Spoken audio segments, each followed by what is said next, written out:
We're set, bud. Love it. We're set. Cheers, Brad. Cheers. Oh, what do you got?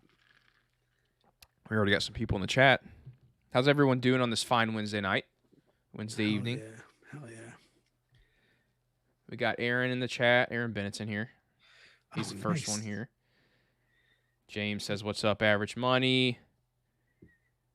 Oh, James is ZOW. ZOW. Hey, from Discord. What's up, buddy? Thank you for being a Patreon. Yes.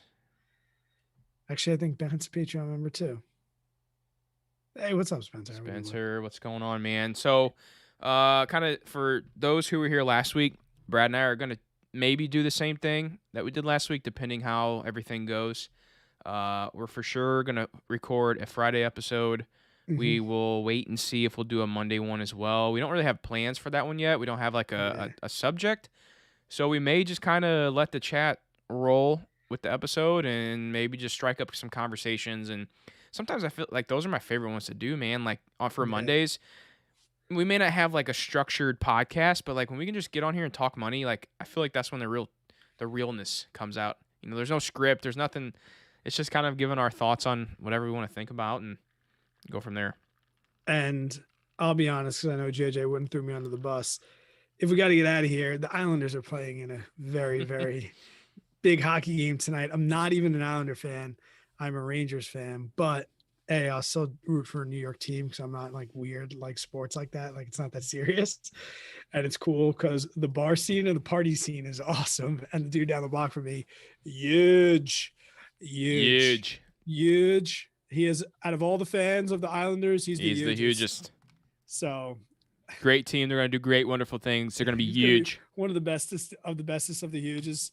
So I might have to get down to that party. My brother's there kind of scoping it out. He's going to text me if it's dope and I need to get down there. Yeah, that'd be nice. That'd be fun. I'm on summer vacation. So there's that. Yep. It's nice. Don't have to go to work until Labor Day. And I got to watch 6 more seasons of Manifest on Netflix. I think I never heard of that one. So good. If anybody's has seen it in the chat, let me know. It's amazing. Yeah, I got throw punched by Mayor of Eastwood this past week. I haven't seen that. You've heard of it? Mayor of Eastwood? Mayor of Eastwood. Mm-mm. Oh, JJ. People in the chat, tell them. Because you're the only one, JJ, that hasn't started or heard how dope that show is. Oh, boy. I haven't heard of it. MAR of Eastwood. Okay. You and your wife will binge watch it. I know I told you that, but I've always gave the disclaimer, like, you might not be into it. This one, it's almost impossible to not just get tractor beamed in and then it's 4:00 in the morning and you can't stop watching. Oh, geez. It's one of those. Yeah. Peaky Blinders. You know how you told me to watch that one? Yes. I could not believe you didn't get into that. Well, we watched like the first episode and I couldn't even understand what they were saying. I told you. It's like, I know, but I just couldn't do it. I couldn't invest the like 3 hours of 3 episodes and then try to get into it. I was like, no, I'm going to move on to something else. No, like you never had a college professor where like you couldn't understand a word he was saying. And then by like week 3, it was like perfect. That's how it is. No, I've had professors that I couldn't understand. And then I've had to like either drop the class or fail it. Well, people are saying that they're with you. They haven't heard it. When you do hear it and watch it, you're going to be like, wow, that Brad Finn, he is ahead of the time. That's because I teach 18-year-olds. Well, not anymore, not currently, but yeah, they keep me up spirits. What's going on, bud? Do you, so leave some questions in the chat. The people are, I can see the chat, but I can't see how many people are in it. So like, I might be talking to myself, but I guess that's podcasting. So you can leave a question while we get going on this. And when we do get into this, please leave your feedback and, fact check us or add to the conversation. We'll throw you guys in. If you listen to last week's episode, we got you guys in. It was fun. Last week was fun. I shaved too, because you gave me a complex last week. Oh, I shaved too. You did? The cheekbones. How about if I lined up the beard? If we can get $1,000 tonight in super chats, will you shave your beard? No. No way. No? No. No. What would That's $500 for me. What? That's $500 for me. I'll I'm give not you. shaving the same for $500. I'll give you the full 1,000. What's your price? To shave my beard. Because one day that's going to be a reality. I can't go to my deathbed and not see your baby shaven face. I'm going to do whatever it takes. It's so weird because I shaved it probably the last time I've like had it really short, like trimmed beard was probably right before I was real like starting to get some traction on YouTube. Cause you can go look back at some videos. I have some videos where it's like skin short, and my head, like this size of my head, looks so small because my chin is like right here. So like here's my beard, but my chin's like right here. So this head looks so small, and then I have a little dimple right here. So the dimple show. It's. I What's look the price? to shave my beard completely, like Yes. shave clean. Yeah. Oh, dude, I haven't done that in 7 years. What's the price? You wouldn't do it for $2,500. Yeah, that sounds about right. I would do it for 2,500. I'd probably do it for $2,000. $2,000? Yeah, if I got $2,000 in my hand, I would do it. $1,000. I just Not I don't want 1,000? to. I don't know, dude. How long Like this is part of me. Dude, it would take you 3 months to make that back. You'd have that back by September. So you wouldn't take it. You wouldn't take $333 every single month to have like that's ridiculous. There are very few things in this world I wouldn't do for $1,000. $1,000. And any shaving of hair isn't like not even close to that. I mean, I just feel like for $1,000, Don't you say $1,000 is I'll give you $1,000. I think it'd be different if I actually had the $1,000 in front of me. Like saying it's totally different than seeing the cash. So when you come here, If like okay, I'm gonna hold put up. $1,000 on the table when you get here. If I'm in New York and we're throwing a couple back and I see $1,000, for sure, Yeah. the beer's coming off. But I wouldn't take no, I would not take $1,000 from you to shave my beard. I wouldn't do that. That's $1,000 you just I said. know, but I wouldn't take it from you. That's what I mean. Like Why? I couldn't do that, man. I couldn't shave my Bet beard your and then sweet ass I will have a GoFundMe up in the morning. Oh. I've already made a GoFundMe. I was just waiting for it to go live. Spencer said he'd shave his head for an extra $50. I would shave my head for $50 easy. The beard's totally different than the hair. I could bick my head. I don't care about that. The beard is different. I don't know what it is about it. I don't know why it's different, but it is. $1,000 on the table, I'd do it. Someone says shave the beard 200K subs. You do it at a million. A million? If I got like to $1 million like next month, yeah, but I wouldn't do it if like 3 years down the road I'm like, hey, finally got to $1 million. Now I need to shave my no, like if it was some like astronomical crazy growth and like it was like a game, like, hey, if I get to $1 million, I'm gonna shave the beard within the next 2-3 months, then yeah, I would, but not if it's like a 3-year out thing where it takes me 3 years to get to $1 million and then I like I probably wouldn't. And I'll probably always have my beard. I'll be that old grandpa with the beard. I'm gonna get a GoFundMe going in the morning.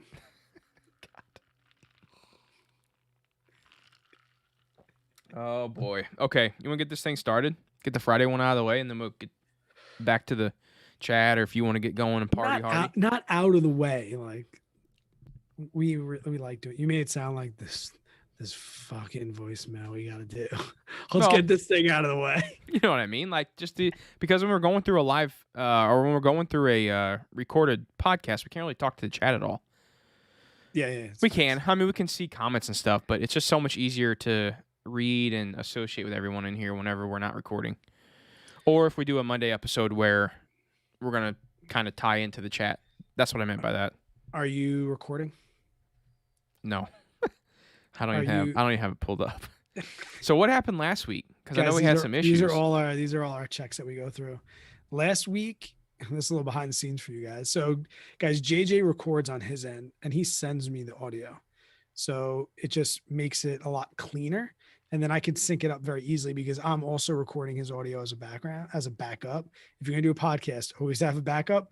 We have 66 episodes, and I've used my backup audio on probably half, about Oh 30 my of them. bull. No, not just because of you, Oh, but okay. like Okay. whatever happened, Yeah. one of us was too loud, one of us was too soft. Most of them were in the early stages. Yeah. But yeah, always have a backup. But anyway, yeah, last week it sounded like you just It had a different microphone picked. You had your computer mic. I did. I just saw it and it was my computer. I don't know if it's Yeah. cuz every time I unplug this mic now it does that, but hang on, let me test this out cuz I keep going up way above 6. Test. Okay. That's Because better. I'm sure you guys listened to or been on a Zoom call in the last year and you're like, my audio doesn't sound like theirs does. I'm independently recording. That's why I have two mics, by the way, too. This is like what you guys hear when you hear the podcast. This mic right here is what's on Zoom. So that's why I have two mics. So all the audio is separate from the Zoom call, and then I just bring it in later. It's like 5 to 6 hours per episode. You ready? Say to the something high again. to the high life. High life, baby. Yeah, I got a I haven't really been drinking much during the week, Me either. This is the only day. and I've also been fasting. Oh, you're back. I don't know. I don't know how long it's going to last, but it feels good, man. Like it really does. In the summer, I literally forget to eat because I only eat at work because like it's my lunch period. And I'm freaking bored. Mhm. Like Yeah, today, you're weird though. You say you don't need food or whatever, or you eat cuz you eat to survive or whatever the hell you say. I Like, I eat to live. I don't live to eat. oh, dude, man, I love food. I look forward to eat. Like, oh, speaking of food, I and like then we'll beer. get into this Friday episode. Have you ever had Takis, In New York, we call them tacos. the purple bag Takis? chips? Oh, I don't. Maybe. Yeah, they're here, let me pull them up real quick. Hang on. What else? With tattoo chef. Tattoo chef. Yeah, these right here. Tattoo chef. What about Tattoo Chef? Love them. These guys. Are you presenting to me? Oh, you can't see the live stream. Oh wait, yes, I can. Stand by. Anybody in the chat? You guys had Takis? If I'm saying that right, Takis, Takis. It's a little bit of a delay. Anyways, I picked them up on the way down to the lake before last weekend. Okay. It's mine and my wife's new favorite snack. Takis. So good. So good. Yeah, I don't know. Oh yes, yes. They're like They're amazing. They're spicy. Yes, they are spicy. Yeah, they're like taquitos, but Doritos. Yeah, those are dope. I've had those. Chat's quiet. How many people? Well, Aaron asked a question though. I'm reading it. I'm like, holy crap. TLDR. No, DJ's computer fried at our wedding with no backup. Got through important dances first. He didn't charge us and sent us double what we were supposed to pay him. What would you do in this situation? Yikes. Hold on. Wait, say that again, please. Yikes. I heard wedding, no backup. The DJ's computer fried at the wedding. Couldn't play music after first dances. Gave him double their money back, but that is, I mean, oh man. What did you do? That's tough, man. That's a tough one. Oh my god. You know what I would do? I think what I would have done is somewhere, so like being in a small town, this may have been a little easier. He's from a small town. So what I would have believe probably so, done Aaron. is seen if any of my friends had like a loudspeaker.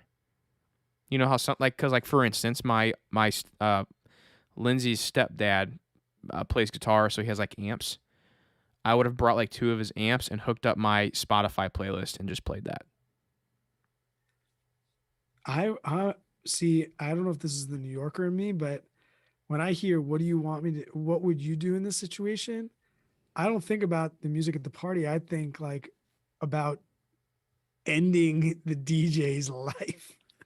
Yeah, that would suck, dude. Like I would make him DJ me another party with all my friends like later in the summer. I wonder if he's a company or if he's like a one man show. Because like you can't really can you sue him? I don't depend. I'm sure there's a contract. Yeah, I don't know. That's Oh my god! I know all you guys that don't live in New York. This is like commonplace, but I gotta ask this, Aaron. Was your wedding open bar? Because I know a lot of states they don't do open bar weddings. They do really. open bar. Yeah. So the only thing we do really here that I see is a lot of people will cap. So they'll do an open bar to a cap. Once you hit your cap, then it's cash bar. That's not every wedding, and it's probably that's less like Like you get like 5 tickets or whatever. no, it's more of like When the beer's gone. you tell When the the beer. venue. Yeah. Well, Okay. no, it's like I'm willing to spend 5 grand on alcohol, or I'm willing to spend 1 grand on alcohol. Whenever I hit 1 grand, my ticket's 1 grand. Cut them off, and then everyone else has to pay cash. Most weddings I go to are open bar here, but there are, I would say, 1 out of every 10 I go to is not even that. Probably one out of every. I think I've only been to one that has actually done that. That has done a cap, but I know of other people who have done that I haven't been at the wedding. Like with all due respect, if they're not like my brother, I'm probably gonna have to respectfully decline that invite If what? if there was no open bar. Yeah. It's hard. Just bring. Oh, dude, just bring a cooler and a 12 pack of beer. I did that at my cousin's wedding. She didn't drink. They're not drinkers at all. They don't drink alcohol, so they didn't have alcohol at the wedding. Which So majority of you most, I mean, everyone else in the families are drinkers, so I thought it was a little weird. But my brother and I we brought our own beer and went out to the parking lot, shotgunned a at a few beers. wedding, that's not a wedding. That's a barbecue. Yeah, it was a little weird.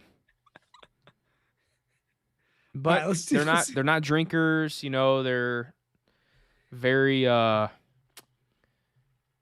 hate using the word like religious cuz like I believe in God and I feel like I'm a full Christian, but I just hate saying like that, you know what I mean? We know what you mean. Yeah, I don't know. Mm, mm.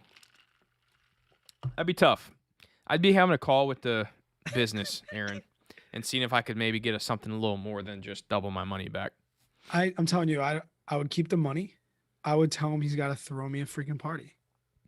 You I'll just mean have Aaron keep the 2 grand? yeah, keep the 2200. Be like, listen, the money's great. We really wanted the experience. Doesn't Yeah, have to but be a you're not gonna get wedding. all. You think you're really gonna get all those people back together in one weekend? You know how hard that is. You can get all your good friends together. I'm not Yeah, saying redo the wedding. yeah. Same, but like all your boys around town, and that's great. Now they don't have to play Sweet Caroline. They can play some New Orleans rap. I would try to get 5 grand. That's your wedding night. Say like I'm gonna get 5 grand, or Yeah, I like don't know. did she get to dance with her dad? I think he said they got first dances done. Oh, everyone's first dance. Or what about just their first dance? I Oh, don't I know. guess their first dance comes after dad and after dad and daughter, right? Yeah, dad and daughter first, and then you take her from dad. No, bride and groom go first. Really? Yeah, and then son and the groom and mom, and then the bride and the dad. Really? Yeah, that's how we all do it here. Oh, I don't think we. My parents' situation's weird, but I don't know. We did. All right, let's do this thing. Ready? I'm recording. You got that? Oh, I'm not. That is that the tangent we just recording? This meeting is being recorded. This meeting is being recorded. I want to change that. Yo, you're being recorded. You being recorded, biatch. Hopefully, there's no kids in the room. Sorry, mommy. What is? What's up, investing Wesley? Let me pull this up. All right, ready? You got an intro? Not really. I mean, we can just start it right now if you want, man. I mean, we're live on YouTube. We're having a good old time. I don't know if this is going to be a weekly thing now or not, or if we're going to cut it off here after this week. Or I like them. I like being able to like because usually what we'll do with these podcasts is you and I will have like a little pre-talk before we record, and then we get on here. But now our pre-talks with the live chat on YouTube. Yeah. Oh. Exactly. Everyone, because all the time in episodes we say, "Oh man, we were chatting for 45 minutes before we I press know. record." Bad So nothing. true. Well, that's what Monday's episode may be. Monday's episode may be us chatting with the chat from tonight, which is Wednesday. And I think Wednesday nights is usually when we'll get together, Yeah. at least for this summer. That's what works for Brad and I in our schedules. We're both family men and busy schedules, but, well, maybe not Brad with the summer. He's got summer off, but, oh, dude, that's got to be nice, man. That's got to be so nice. That's definitely a benefit of being a teacher. Yeah, I'm in operation. Forget what day of the week, month, and year it is. That's I how don't you know blame it's you, a, dude.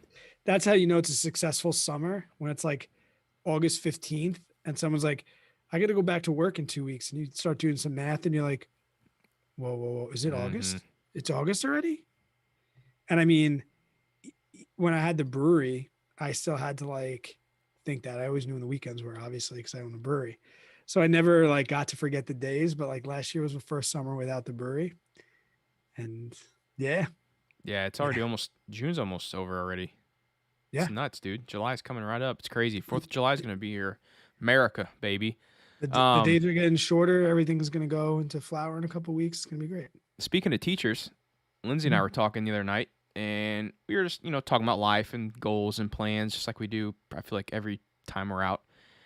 And we were talking about, like, what are our plans when Millie goes to kindergarten or pre-K or whatever. Because Lindsay stays at home right now. She's a stay-at-home mom. She's got both kids home. Mason's going to preschool next week for 3 days a week, so she'll have just Millie for Monday, Wednesday, Friday, which will be nice for her. Give her a little break. And Mason will be good to get him a good head start for kindergarten. But we were talking, and she said a pretty good idea. So Lindsay, you guys may not know, but my wife was a NICU nurse before she stayed home with the kids.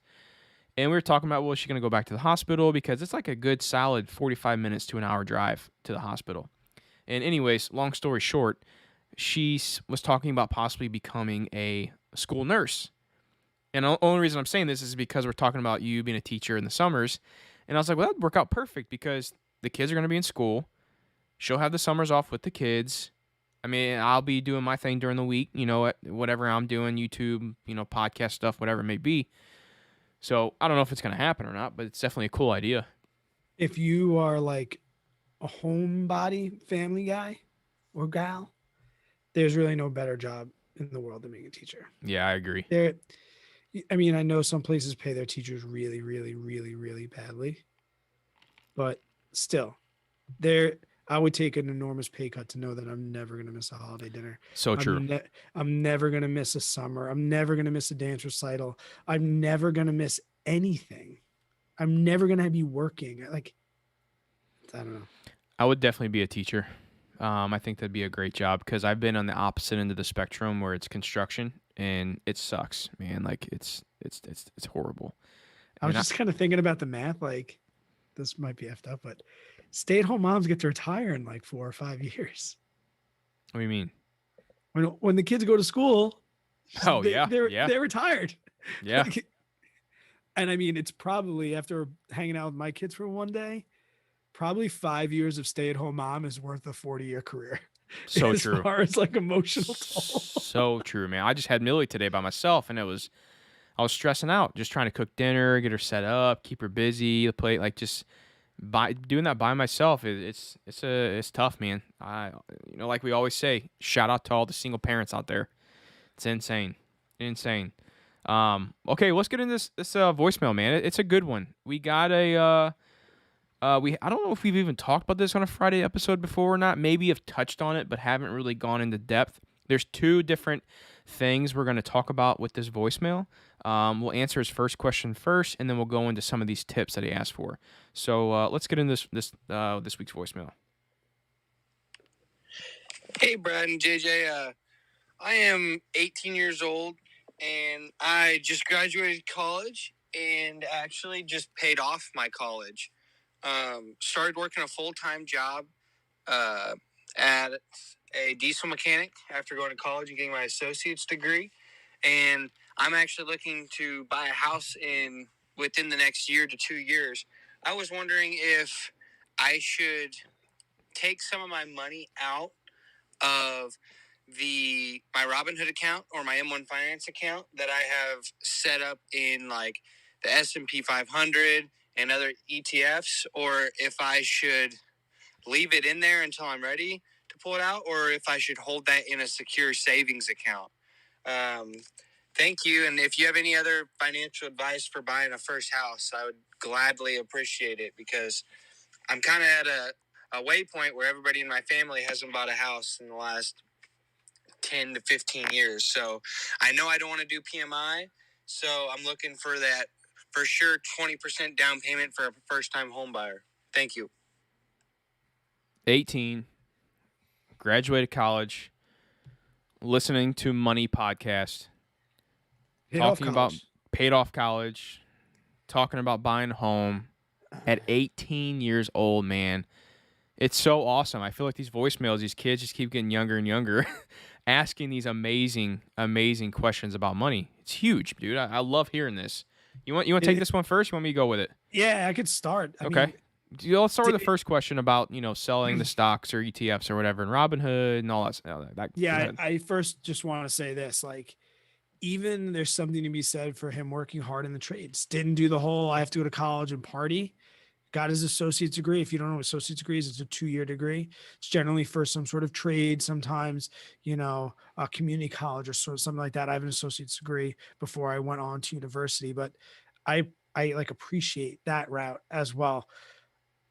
I kind of was talking about this on my Instagram. Somebody asked something about emergency funds, or no, maybe it was Discord. I think it was Discord. And I will say that when you are young, I have no problem with your quote emergency fund or money that you want to hold for a long-term investment like a property, not being in a savings account and being invested if and only if, and you said the golden words to me, they're in some sort of index, even like a bond at 4%, whatever. I'm not opposed to, especially if you have a secure job. Like my job security, I know how much money I'm going to make. I know what my biggest quote emergency could possibly be when I have medical insurance. Like if every every appliance in my house went out at once, that'd be like the biggest expense emergency I could come up with. I got credit cards to cover me until I needed to move money. I would never YOLO with it. It would never be a risk, but I have to say it's probably not like the best answer from a guy that's supposed to know he's talking about personal finance, but I have no problem at your age. Like even if you burnt it, like your friends went to Vegas, you took it out tomorrow and boom, there goes your house money. You're 18, you'll be fine. You'll make that 18 grand up and you'll probably learn a valuable lesson. So yeah, I'm sorry if that offends or that's like making people shake their heads, but I say keep it in, man. If it's in an index. So I'm a little bit on the opposing viewpoint, I guess, because I thought you'd be with me on this one. as far when it comes to like emergency fund, like if you really think about it, the size of your emergency fund. This wasn't an emergency fund though. This was a house fund. First house fund. Okay, well, let me answer then with the house fund. Okay. So with the house fund. Yeah, I was speaking in terms of. I got it. When I say like emergency fund, I mean like major. That's like I'm sorry, I should have been more clear. Yeah, because you were saying appliances and stuff and all that. That's like many major expenses that I might have coming up. So like if I wasn't married, my planning for my wedding would probably be part of my emergency fund. Like I think of emergency fund as like cash on hand. So let me make the point I was going to make. Rainy day fund, maybe. Let me make the point I was going to make real quick because I think it's a good one. Is when it comes to like saving your emergency fund in like a fund or an index fund or something like that, I just say keep the cash on a savings account because when it comes to it over your lifetime, the size of your emergency fund really is at such a small amount to where like it's not even worth the hassle to get so worked up about where the money sits. I mean, we're talking probably for most people, $15,000 to $20,000 is what roughly your emergency fund is going to be. Maybe a little less, maybe a little higher, depending on your expenses. That's roughly going to cover everyone for 3 to 6 months. So if you just keep that in your savings account, you're not missing out on much. Like, yeah, you're missing out on a little bit, but now when it comes to saving for a house, I personally think that most savings, if you think you're going to be in a house within the next year or two, I wouldn't have it in the market. I wouldn't, because think about the times we're living in right now. We got inflation rising rapidly. The Fed any day is going to come out and say, hey, we're raising rates, which is going to send the markets down. And if now you got, let's say he's got, 30 grand sitting in an index fund, and then, Mr. Powell comes out and says, hey, I'm raising rates, market drops by 20%. Well, he just lost 20% of his 30 grand. Now he may not be able to buy that house that he was thinking about buying in that price range. So I'm still thinking if I'm about a year or two out, I'm probably keeping that cash out if it's for a home. You make a great point, and you are absolutely right. And I think this has actually come up on the podcast before when somebody asked about this. And I think we did agree upon like a timeline. Like if you're within 3 years, you should probably pull it out. I think that's what we said. And now that you say that again, that I'm with you 100%. Well, Like if this is a house in the next year, I Yeah. agree. We can have a 20% drop, and 20% might get you out of the house you want. So I think we said like if you're like 6 or 7 years out, Yeah.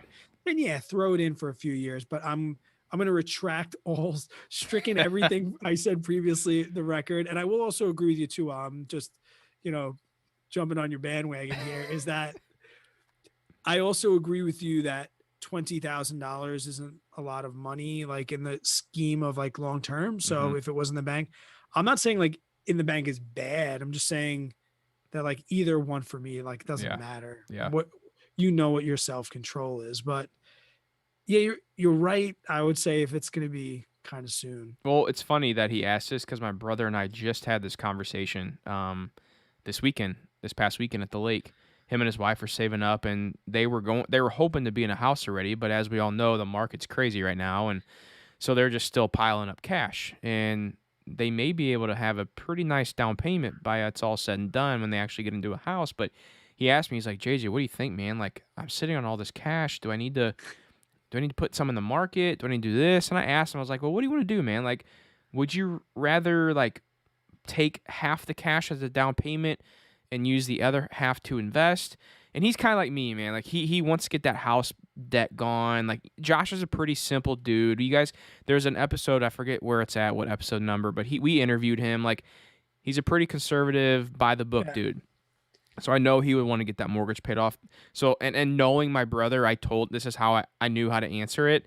And I told him, I was like, no, dude, just leave it in the account. Don't worry about missing on growth because the market may drop, it may go up, but who cares? Because your cash is in the bank in case you do find that dream home next month, 2 months down the road, or maybe even a year or two. So that's the first thing. Next thing we need to ask is if he was talking about, I think, well, I guess this kind of goes hand in hand, like selling stocks to buy a home. And the one point I wanted to make about this is I'm totally for like if you have stocks in a taxable brokerage account and you want to sell some of that off to go buy a rental property or to buy your personal home, whatever it may be, I'm fine with that as long as you have that retirement savings set up, ready to go. Now, him being 18, he may just be getting started in with his like 401k or Roth IRA or whatever it may be. I would tell Trevor, I think his name was Trevor, to set up his Roth IRA and try to get that, maxed out as quick as possible. And if he's doing that, I feel like it's totally okay to pull that money out of Robinhood and M1 and whatever brokerages he has to help fund that house as well. As long as he has those retirement savings and funding his retirement to the full utmost amount that he can comfortably. To continue on with what he asked, the next thing he said is if we had any more first-time home buying tips. I have a couple right off the top of my head that I'll just spit out quick. The first one is probably the most controversial, but the thing I know most now, if you don't have 20% and your life is not in danger by living where you currently live, you're not ready to buy a house. It's as simple as that. And I say, if your life isn't in danger, I know some people got to get out. They got to move. They need a place now. I'm saying, if you're like me, we were newlyweds, blah, blah, blah. You realize, one, the PMI thing, and depending on your state and how the PMI works, you might not be able to get rid of it unless you refi. Now you put in closing costs, blah, blah, blah. In the scheme of things, if I would have I could have saved for 6 more months 6 more months, I wouldn't have had to pay PMI and I would have got a better rate and all of these things. If I was just able, I thought I had to buy a house. The fact of the matter was, I was not ready for a house. And I also severely underestimated the regular costs that go with owning a house. There's a light bulb that's going out. Every week you're changing a light bulb somewhere. There's sprinkler heads. There you go. It's just like stuff. There's always things, doorknobs are loose.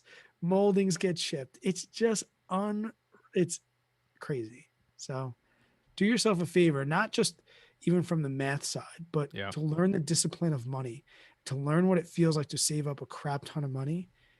If your life isn't in danger, please save up 20% or you're not ready. I got something to say on that. Yeah. So totally agree. If you're buying your personal property, your personal home to live in, raise a family, single guy, whatever, do that 20% down because PMI is literally lighting money on fire. That's all it is. You're throwing money away.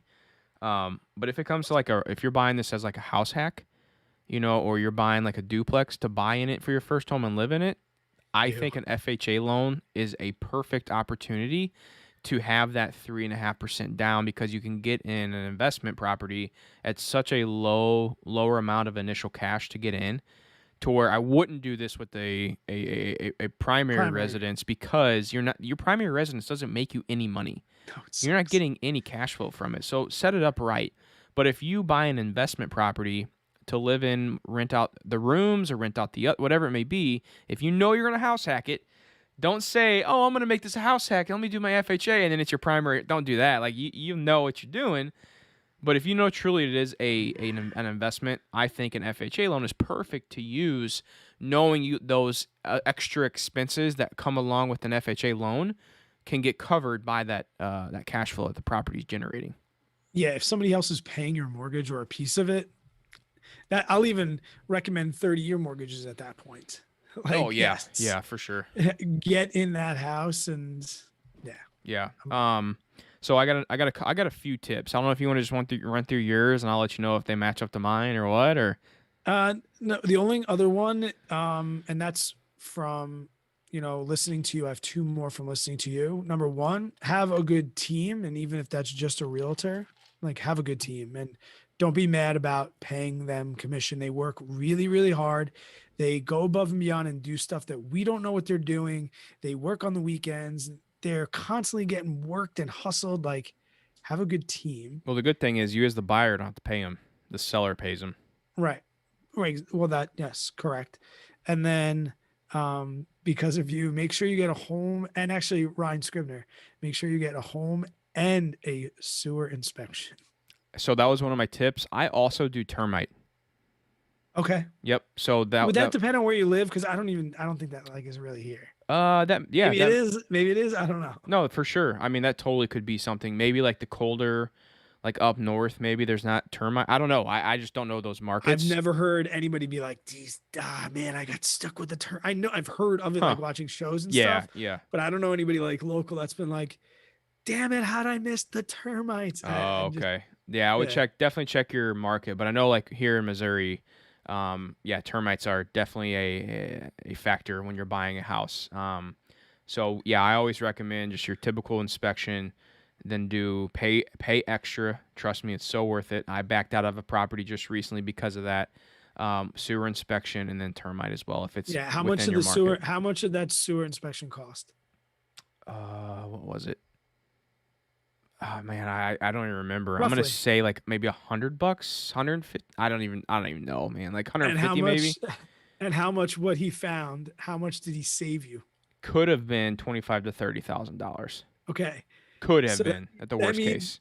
That means you could have 300 other inspections before you broke even on that. So true. It's nuts, dude. Yeah, I mean I always recommend inspections. Because I'm the guy that's like, nah, I don't need that extra insurance. You gotta do it. Like sometimes you do. Sometimes you just really do. Gotta do it. So let me run through these tips real here, and then we'll wrap this up. So we mentioned 20% down for personal home. Another one I have is have more money than just a down payment ready. We talk about saving up our down payments and what we're going to be doing with that and where to put it.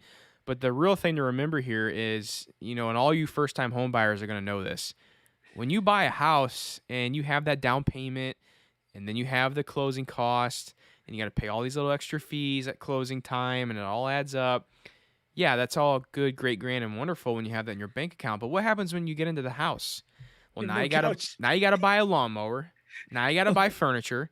Now you gotta buy a chainsaw. Now you gotta buy some tools to fix shit in the house. Oh wait, the AC went out 2 months. It's summertime. Now I gotta replace the AC. That's another $6,000. Now you gotta replace the AC unit. Owning a house is She's gonna want everything painted again. everything Even painted, redo the floors. Carpets are coming up. Yes. So you have to have that extra cushion ready to go in case of emergencies, in case of something happens, and that's what your emergency fund's for as well.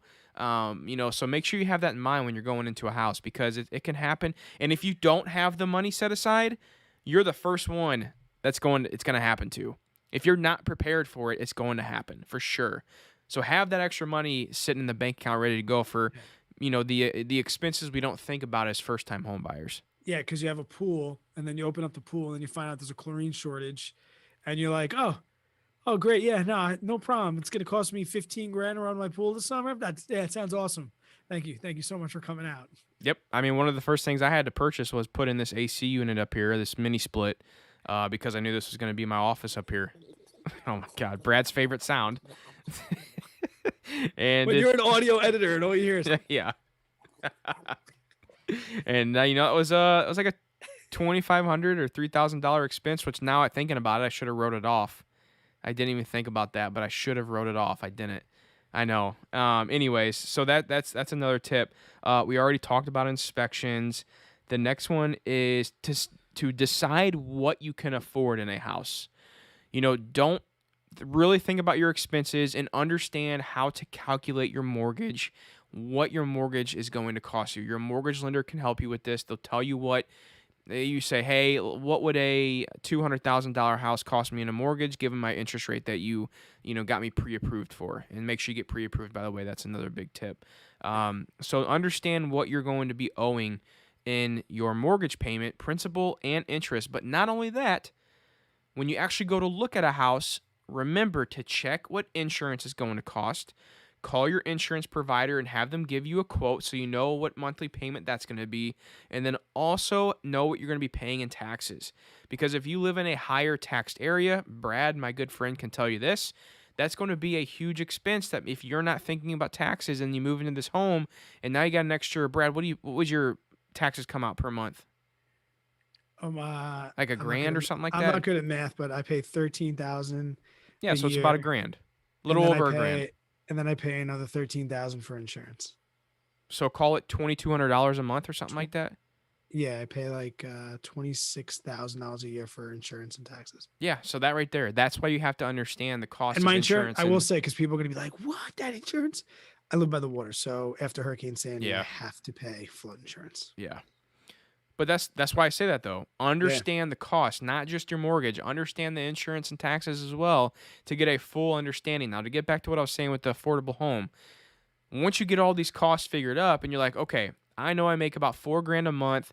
I'd like to have my total housing cost every single month make up about 25% of my take-home pay. So I want to be able to pay for a house, mortgage, insurance, and taxes for around $1,000 a month.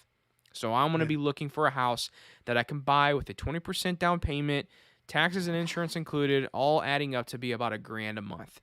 That's kind of what my go-to would be, is to get you in a comfortable position. If you can find something less to, like, I'm real big on like buying a personal home that's way less than you can afford. That's what my wife and I did, and that's how we were able to pay this sucker off very fast, is because we bought a home that, we could have afforded very easily. We could have bought something double or triple the price and still been okay, but we chose to live in a smaller home to be able to have a more financial freedom life. That leads me to the next one is conventional if you're living in it. We already talked about that with the FHA and all that. This is a lender tip. Shop for interest rates. So when you're looking to buy a home, call a shit ton of mortgage lenders. And if they tell you they need your credit, your social security to give you a quote, they're lying. They do not need that. Then they're just being a-holes. call up your lenders and say, do a mortgage lender search and call, like, I would say at least call 10 of them and say, Yeah. hey, I'm looking for a property in this area, this amount. My credit score is, above 740 or 760. If it is, that's like the top peak. If it's below that, then have an understanding of what your credit score may be, because that's going to determine what their interest rate is. And they'll give you an estimate of an interest rate, and then what you can do is narrow it down to like 3 of them. They may all be pretty much the same, but there'll be a couple that will be cheaper than others. Ask what their closing costs are as well. You don't want to pay for points. Just ask for their closing costs and then figure out the 3 cheapest based on their closing costs and then also the interest rate, and then start negotiating with them. Say, oh, Alice, I appreciate it, but hey, Mark over here said he's going to give me a 2.95, you're at a 3. Can you beat that or match it? If you can, I'll go with you. If her closing costs may be a little cheaper. I can't do that. The thought of that, I'm so non-confrontational. Oh, you got to, man. You got to do it. But I want to stack on top of that, though. If you do give your credit, like maybe when you get to these 3, you get a formal check. Your credit only gets hit once, depending on your state. It'll get hit. You can get a certain amount of real estate hits in a certain amount of time, and because they encourage you to shop around. So a lot of people are like, "Oh, I don't want to go to 3 places. My credit score is going to hit 3 times." It will not. That's correct, right, JJ? Yes, so true. And I forgot to mention that when you're shopping for a mortgage, there's a way your credit score tracks that and says that you're only, like, it's a soft hit, but also on top of that, you're able to get your credit hit. Yeah. Like 30 times or something like that, because you are shopping. It depends on the state you live in. Yeah, so check that out. Definitely good point that you brought that up. Next one is for realtors. Ask for referrals. Don't just use your friend Sally's best friend's cousin's dog's aunt that is a part-time real estate agent on the side because she needs some extra money. Like, find a good quality real estate agent that knows the market. And you may be like, well, JJ, how the hell do I find a good quality real estate market? One thing I would highly recommend is hopping on Brad's shirt he has right there, biggerpockets.com. Hop in the forums in your local market area. If you live in, like I invest in Kansas City, go in the Kansas City forum or like tag the Kansas City word. Those the real estate agents there they have those tags into their profile, so they'll get alerted. Say, hey, I'm a first-time home buyer looking for an investor or a real estate agent. And if you are interested in investing down the road, that may be something that you can ask as well if they're an investor-friendly agent. But if you're just looking for your primary home, I feel like that's still a great way as Bigger Pockets to connect with somebody who's in the game and like doing it full time. Like, you want somebody who's like in this for the real deal, not Sally's uncle's brother's dog's cousin's aunts. That's the real. You want somebody who's really going to be working for you. The next thing is, okay, we already talked about this. Check home insurance and taxes before closing. That's all I got, dude. Those are my main, like, real quick tips that I would give a first-time home buyer to really think about. I just want to shout out my dad real quick, too, and give another tip. Bang on those tiles in the shower a little bit. Yeah. Flush those toilets. Turn on all the faucets. Check the water pressure. Check the light switches. Make sure that all the real important shit works. So true. That's what my dad always is like, banging on every time he goes, banging on people. What are you doing? I'm making sure there's no loose tiles, because it's very easy just to place one up there, turn on the shower, and 3 tiles fall down. And you made a great point. Buy the house you can afford, not the one that you can be given the amount of money to buy. Right? Same should be true for college. Yep. Like, and you bring up a good point. I also forgot to mention, like, when you're doing the walkthrough, like, don't just like walk through the house and be like, oh, cool, yeah, this looks nice. Yeah, this will work. Like, check the age of the AC unit. Check the age of the water heater. Check the age of the roof. Like, check the age of all the big expensive items that if they're all 30 plus years old, the fireplace. Yes, as soon as you move in, there is going to be some major cost related that you're going to have to either work that into your deal, which you can't really do that right now because everyone's buying freaking homes, but work that into your deal if you can, or have it planned to be able to purchase those if you are buying a home with those, AC unit or whatever it may be, higher expensive items that are older. And then real quick, I also want to add, guys, preventative maintenance. Do your preventative maintenance on your home. Change your AC filters. If you have a chimney, have it swept every now and then. I don't know how often you really should do it. Maybe every few years or so. I do mine every other year. Every other year? So there you go. Every other year. I do myself. It's fun. Do you really?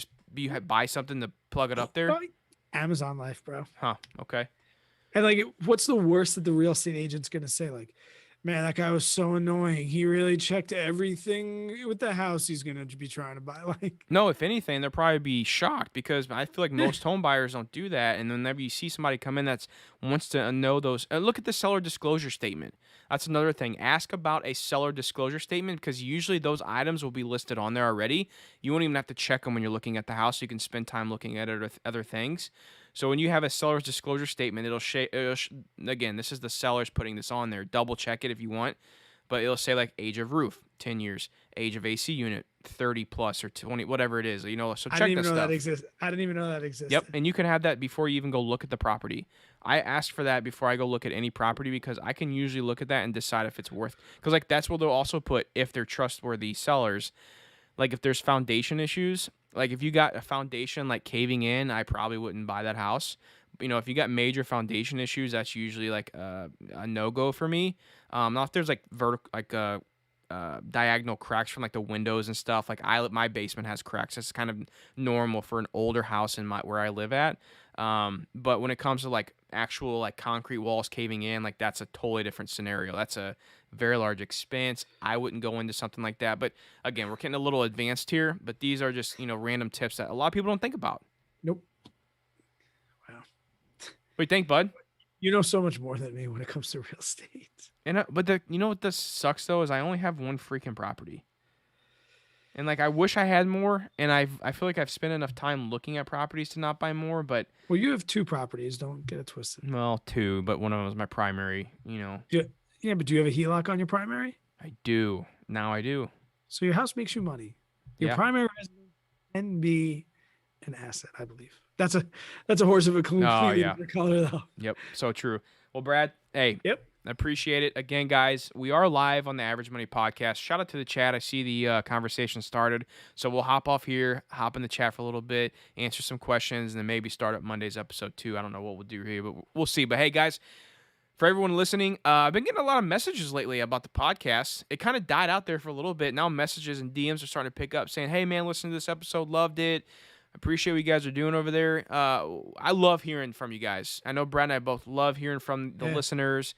We appreciate it. Come say hi in the Discord or the Facebook group. We have Average Money. Yeah, wait, hold on. I gotta cut you off. Go The ahead. Discord is picking up. It But is. Guys, I have an active Discord, and it's awesome. And I don't know if I'm not a member of many Discord channels, so I don't know how active some of them are, but come on, Average Money. I always like log in to see if anybody said anything, and usually it's like 1 or 2 people saying stuff, but it's picking up a little bit. But let's is. keep the conversation going over there, please. I beg you. Maybe we'll have to do like a The, Discord. the Facebook page has like a quarter amount of people, and there's so much more activity in there. I feel Yeah, like- there is. Yeah. Maybe Maybe we'll have a we'll need to Discord do- only chat. That's what I was gonna say, or like a Discord live or session or something, or maybe we'll hop on. Yeah, you can do like clubhouse room type things in Discord now, I think. Yep. So maybe we could do like a Discord where like with our premium members, we'll just hop in there with them, get in like a little clubhouse aspect, and you and I can have a conversation and crack a beer at one night with all the Discord members. That'd be fun. Facts. All right, Cool. buddy. All right, guys. Hey, thank you all for listening. Until next one, y'all take care. Boom, guys. The How we- recording has stopped. That's how we do it. Let me save this real quick, and then we'll hop in the chat. Actually, job. I'm gonna upload it on the drive too, real quick. Great Cool, job, man. JJ. That was a good Great one. job. Get to some questions here. Cool. Gonna find out where we were.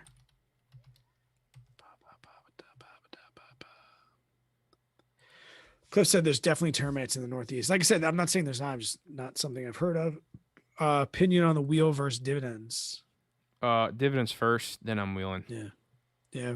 I think you're with me. Options are a very, very small percentage. Very small. Don't you wish you could say that and people actually listen on YouTube? Yeah, I mean, there's a lot of stuff, dude. Like, So many people think I'm like an options trader. I mean, you are, but you are like that's your like last thing you do. That's just kind of what your Yeah. channel's morphed into, though. Got to dance the dance. You do. The algo. You gotta love it. Azevedo's in the house. What's up, buddy?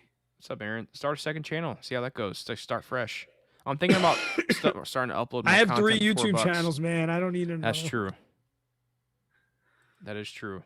I don't know what I want to do for $4 though, man. Like, I was thinking about still doing like the whole like this type of scenario and showing the desktop, but I do that with stocks already, so I don't know what I want to do that with $4. I'm trying to figure it out. I don't know. Bennett wants to know, when's the AGNC video coming? Oh, that's I don't know. It's on the list. I'm gonna turn this AC on a little. Well, before are we filming Mondays or no? Are we recording Mondays or no? Or are you gonna go? I'm probably gonna go in a little bit. Okay. It's on the list. What I do is I usually come up here.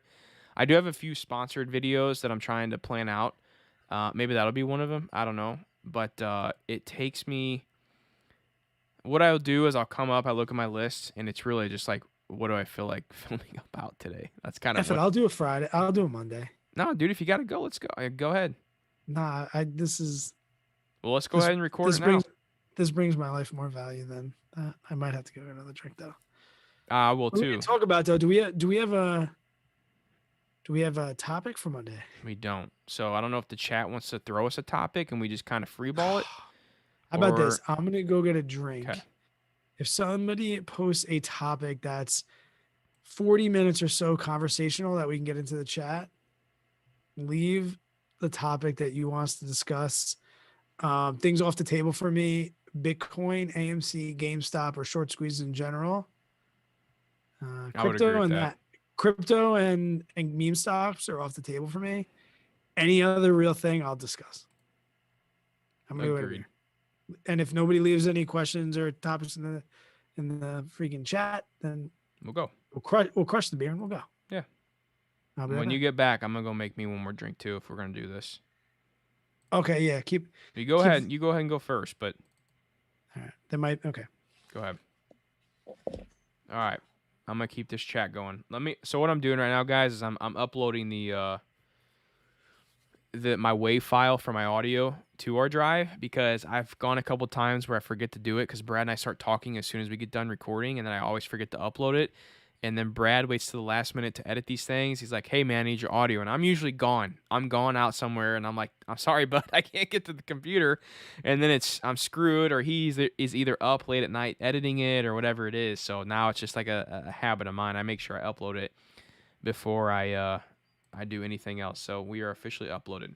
So let me read some of this chat here real quick. I'm so bad at reading chats while I'm talking, trying to think of like the next thing to say as we're recording. So let me get to this real quick, and then for real, what Brad said, let us know if you guys got a topic or a big question, or if a few of you have some questions for this Monday's episode. We'll give you guys a shout out and give our thoughts. They may not be correct, but we'll see. Cole says sports betting or vegan stocks. That's a good one. Oh man, I'll tell you what, dude. Vegan stocks have been performing pretty well. I do love me some sports betting though. I do love it. Let's see here. John says, "Hey JJ, love your content." Oh, Brad already answered that. Do you think you should max your 401k before investing in a brokerage?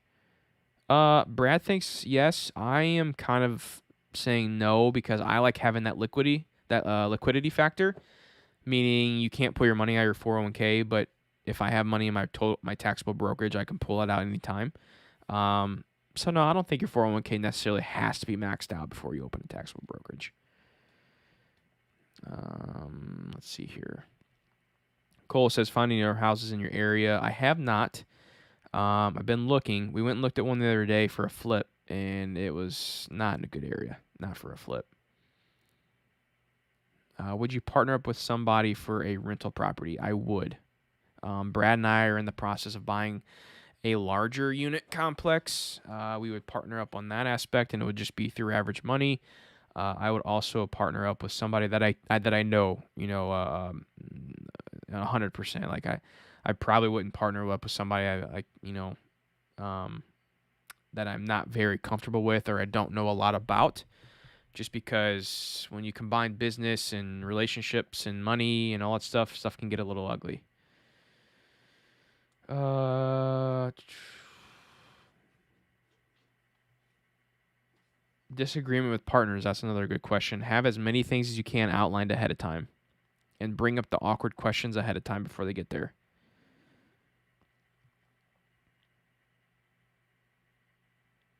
Let's see here. Canada just legalized sports betting yesterday. I wonder if that affected any of the stocks. I haven't looked at it. I don't really watch too many. Penn National Gaming. I watch DraftKings is on my watch list. I don't know if there's anything else that's real big. Sports betting wise that I watch. When's the party in Vegas? Ask Brad. Brad doesn't want to go to Vegas. I love having a fridge full of free beer. Oh, it's so good, man. I have like 35 different beers in the fridge. Free. What do I hate? What do I hate? I said you don't want to go to Vegas. Aaron asked when the Vegas party was. 12:05. I don't know how to behave there. Oh, here's a good one. Because I've talked about BlockFi. I'm affiliated with them, and I've been using them. How comfortable would you be investing USD into BlockFi to get that 8.6%? So right now, everything I have in BlockFi is Bitcoin. As far as understanding like how much I have in USD, like a stable coin, it goes back to like my speculative amounts. You know, like Brian and I have talked about like 5 to 10% is what we would have in Bitcoin. I would feel pretty comfortable having 5 to 10% of my net worth in something like BlockFi. And maybe, honestly, like, I really wanted to see it get tested with, like, a major crash before I would put more money into, like, you know, like my a way larger percentage. But, dude, the more I use it, BlockFi, that's how I buy my Bitcoin now, is through BlockFi. I just transfer my money over there. And what's cool, when I transfer my money to BlockFi, it sits in a stable coin. It sits in USD, I think, or Gemini.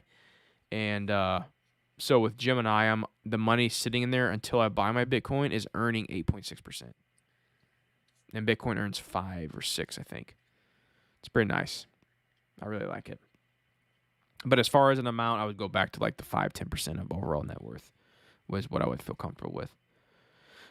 Tell me in the chat if you ever had a beer that was made with this. This is an ale with Himalayan pink sea salt, pink guava, passion fruit, lactobacillus. That sounds delicious.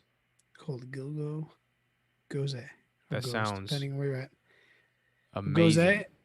Goze is a salty, sour style. So you're like, salty? Sour? I love it. I love salt in my beer. Oh, gosh. Somebody asked what my style is. I know what they mean when they say like color, but I guess the beer snob in me, like Guinness is a light beer, so it doesn't really matter what the color is. But stylistically, I drink sours and lagers in the summer. I don't drink wheat ales. I don't drink saisons, but browns and bourbons and sours right now. Sours are good. I just had one of those the other day. I forget Aaron, where it's from, though. You don't like girls once in your life either, Aaron. That changed. Oh, no, funny. people don't like it. It's an acquired taste. Right? It's an acquired taste. Just like you won't drink bourbon. But you like sours. Didn't I kind of introduce you into sours, or you just found your love for them when you came here? I definitely drank them before, but I didn't know what they were, I think is what it was. Oh, okay. Like, I didn't know they were. Oh, this is a sour? Yeah. But you thought I didn't like sours, which No, I didn't. Well, because you're not very adventurous. So I thought it'd be like too. Well, I don't like the edgy for you. No, I really like them. The sours I really like. The whiskey barrel base beers. I don't like the taste of whiskey at all, so I do not like those beers at all. Like that one we tried at Dubco, like it was the whiskey barrel beer. And like everyone was so excited about it, like, oh, you gotta try this. And I'm like, I already know I'm not gonna like it. Like I know we're gonna have that whiskey taste. As soon as I smelt it going into my mouth, I was like, ugh. Yeah, that's exactly what you went. I can't do whiskey at all. I'm gonna get you. I'm gonna get you on it. You're gonna teach me to drink vodka, and I'm gonna teach you how to drink. That's what I'm whiskey. drinking right now. It's vodka. The thought of vodka, like when we do happy hour, we put pours in all of our bottles because we like to do mixed drinks. Yeah. It's just like weird bartending history in us. In the morning when I pop all the pours off the vodka, it's like even the pop of it is like ugh, ugh. The whiskey one. I'm like, Ooh, no. Can't do it. No way. I just can't. The taste, I will never. But see, the weird thing is, my dad's the same way, dude. My dad cannot stand the smell or taste of whiskey or bourbon. your dad, Yep. I don't know if it's like a Josh. Josh, Josh can do whiskey. I think. thank you, Josh. I think he does drink. I think he can. Yeah. I don't know. He never drinks it. I never see him drink it, but I'm pretty sure if he can. Yeah, because I remember he's told me some college stories with whiskey. Here's a good question. I don't know if Okay. it's long enough for a Monday episode. What? But it says, what investing moment did you say, aha, this is working? Like life-changing investing moment. Because initially it felt like my investments weren't doing anything, but a year later I'm seeing it pay. I can do that. Okay. I can talk about that for an hour. Brian, shout out to you, bud. The money, the money aha moment, or just like personal finance, like education aha moment. I think he's thinking more along the lines of like aha moment of like seeing it happen. Correct me if I'm wrong, Brian. But I think we Yeah. could take the episode both ways. Yeah, Brian, like be more specific so we don't get it on a tangent. But this think is we're- working. Let me see what. Oh, I see it now. What investing moment did you say? Aha, this is working. Like life changing investment moment. Okay. Awesome. Wanna do No, I that? could definitely. I could talk about that. That's awesome. So what That's do we an title awesome- that? I always find a title when I'm editing. Okay. Yeah, Like you do pretty good at that. Something just like Yeah. You think you can handle this to let me go make a drink real quick? yeah. Okay. Talk about I get some. I see some oh questions yeah, there here, are and some I'll questions in here. and I'll just talk for you because I Okay. kind of know what you think on some things. All right, so I'll go back up here a little bit. Would you partner with somebody for rental? And if he said these, I'll go quick. But would you partner with somebody? Yeah, I've partnered before. Obviously, it's a lot of money, so there's a lot of trust and backup there. And I mean, JJ and I are going together on properties, so that's somebody else. Would you partner with somebody for a rental property? Again, sorry, Oswald, I got you. How would you handle disagreement with partners during a rehab? I think one of the best, I've had many business partners before, but JJ is definitely one of the best business partners I've ever had in my life because he is an outstanding communicator. We talked before about how like I'm a little non-confrontational. JJ is teaching me how to put my feelings on the carpet and not let stuff fester. We have disagreements all the time, and that's been really good. So I would say, even if you, and one thing I didn't do at the brewery that I wish I would do that JJ and I do, I said do, schedule weekly meetings, even if you don't think you need them, even if it's 10 minutes. Hold yourself accountable to be there once a week and allow people to put grievances on the table. Because if you nip it in 1 week, it's probably going to be okay. But a couple weeks, no good. 2K with my side hustle. That's awesome. Put it in. Sports betting or vegan stocks. I really can't speak for JJ here. I'm pretty sure he's. See, I have a lot of both. Actually, I can't say that. I have Penn Gaming, and then I have Beyond. Definitely have Tattoo Chef. I don't know. Flip a coin for me on the vegan. I have more vegan stocks than betting stocks, but you can flip a coin on that. What percentage of your portfolio is options? I can't speak for JJ. Mine is like right at like 10% or so. I try and keep all of my speculative investments under 10%. So options might actually be a little bit less for me right now, maybe like 4%. I treat options as sport and hobby. That's it. I have like no income goals when it comes to trading options. I have like goals. Like obviously I don't want to lose money, but I do it for the love of the game. That's I can't say it enough. Like I love teaching it and I love people doing it, which is why a lot of my videos are about them. it is strictly a 100% hobby for me. When I go into the mountains on vacation for 3 weeks, I will not think about options. When I give up YouTube one day, I probably will not think about options. I just won't. Yeah. Welcome back. What? What's up? So we'll go back. Yeah, options are a very small, focus in what I do. I am wanting to get back more into selling calls and puts, especially as my account's starting to grow a little more in Fidelity, which I got their option chain I'm looking at now. So much different than Robinhood. Brian also mentioned me being a teacher. He said, as a fellow public school educator, I love seeing teachers make their money work for them. It's so disappointing how many of my teachers, I'll throw them under the bus because we're not live right now. The guy Joe that we had on like a couple weeks ago, he teaches with me, and he was a first-year teacher this year, and second year maybe. Sorry, Joe, first or second year. Actually, this wasn't a real school year, but I remember he said something, was on the phone with somebody and mentioned personal finance. And I came in like, I'll tell you about personal finance. And he just blew my mind. And we've been talking money ever since. And one of the things we talk about the most is how shocked we are that more teachers don't take advantage of retirement and the ability to do side hustles and the ability to be real frugal if you really want to. So yeah, no, I love that. But that can come into like the aha moment. And also too, people like are out of touch when you tell them about certain things that you have or certain goals you have, or like I mentioned early retirement. I've been telling teachers all this year, like, if I really didn't like teaching anymore, I could retire. Like I could retire. And the look on their face is like, what? Mm-hmm. I'm like, I just love it so much. What are you going to do? What will you do? I'm like, I'm going to live, Yeah.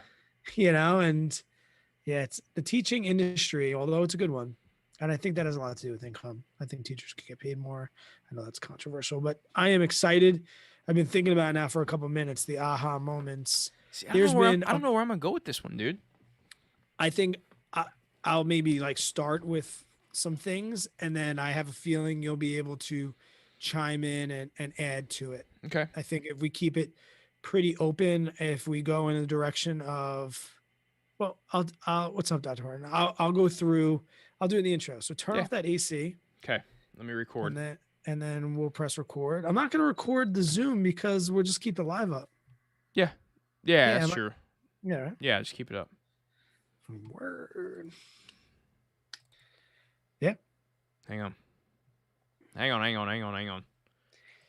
The thing about the sours is it leaves like a little bit of like, yes. It's a little thick in the back of the throat sometimes. Yeah. I am recording. What's up, guys? Welcome back. Another episode of the Average Money Podcast. We did it 2 weeks in a row. We did it last week. We had so much fun. We decided to do it again. We just jumped into YouTube, went live on YouTube, got to chat in here. Just did our Friday episode, which you guys have already heard because it came out on Friday. But we asked the chat if there was any topics, like shoot some ideas at us, let us know. And Brian, I'll butcher your last name, Lagarta, like Lagaretta? Lagaretta? That sounds Lagaretta. good. Brian Lagaretta. Brian with a Y. He gave us a really, really good topic. And at first we're like, yeah. Then we're like, and then we're like, yeah, we can talk about this for at least a little bit. And I would love to actually talk about this because it's going to be nice to reminisce. We'll get into that question in 1 second. If you are new to the podcast, welcome. Getting up there into the high 60s. I think this will be episode 68. My name is Brad Finn. I'm joined every single week, sometimes with another co-host, JJ Buckner. How we doing, buddy? I seasoned my cast iron skillet today. It's critical. It's very critical, and it was way overdue. When you said mine, you only have one? I only have one. You're a crazy person. What do you have, a smaller size and a big size? It's like having one axe, one knife. I only have one axe. You only have one axe? You don't have a hatchet and an axe? Nope. I just have a big axe. You don't have a hatchet? Nope. I don't need it for anything. That's like having one gun. Mm, mm, not necessarily. What do you have? How many cast irons do you have? I have 3. Are they all different sizes? Of course. Okay, I mean that makes sense. But like, see, I only cook cast iron for like bigger dishes that all get put into the cast iron, or a big breakfast, or steaks. That's about the only thing or stir fries. I cook my stir fries in there too sometimes. I mean, I think I'm gonna ask the chat to like tell me what you guys do with yours. But yeah, no, I have different sizes, and I pretty much primarily cook in cast iron. And my grandma has had her cast iron skillet for literally, I think, 50 years. And she just takes care of the damn thing. And I'm like, Grandma, we'll just go buy a new one. She's like, oh, this has many years of good recipes, and it's the taste is stored in the cast iron. I was like, hey, I don't blame you. I'll probably never get rid of mine either. We got ours whenever Lindsay and I got married 7 years ago. Oh, really? Yep. All right, man, Actually, you wanna- fun fact. Speaking of money, we are a money podcast. Yeah. Lindsay and I just dropped some money on new pots and pans. We have not purchased new pots and pans since we got married, and the ones I think we had were just pretty cheapy ones. Dude, we can't cook anything on these skillets. Everything sticks to it, and we'll like layer it up with Pam. Still is a horrible thing to cook on. So we went to Hawaii. Did you say pan? Pam. Panda. No, Pam. Hand. No. You're saying hand. Pam. Pan? Pam. Pam. Pam. Pam. Pan. Is that with an Pand? Oh, panned. That's what you're saying. That's it. Yeah. No, Pam. Pa. Oh my goodness. Great movie. No, dude. We used new skillets and stuff in Hawaii, and now we gotta break down and buy them. So seasoned the cast iron skillet today and bought us some new pots and pans. Man, what an exciting life I live. Yeah. Well, that exciting life you live is because of your journey through personal finance. The topic brought up for tonight, which I tried to make some clever title about it that you guys know that we don't know yet. What investing moment did you say, this is working? Like life-changing investment moment? Because initially I felt my investments weren't doing anything, but a year later, I'm starting to see it start to pay off. There's been so many aha moments in my personal finance journey. And he talked about like investing, but I kind of want to bring in a little bit of my personal finance aha moments because not everybody's up to investing. I would say the first aha moment I had was I had on my debt snowball. I went the debt snowball route. And if you don't know what the debt snowball is, I think we did an episode on it. You can look it back, but it's a technique to pay off debt quickly.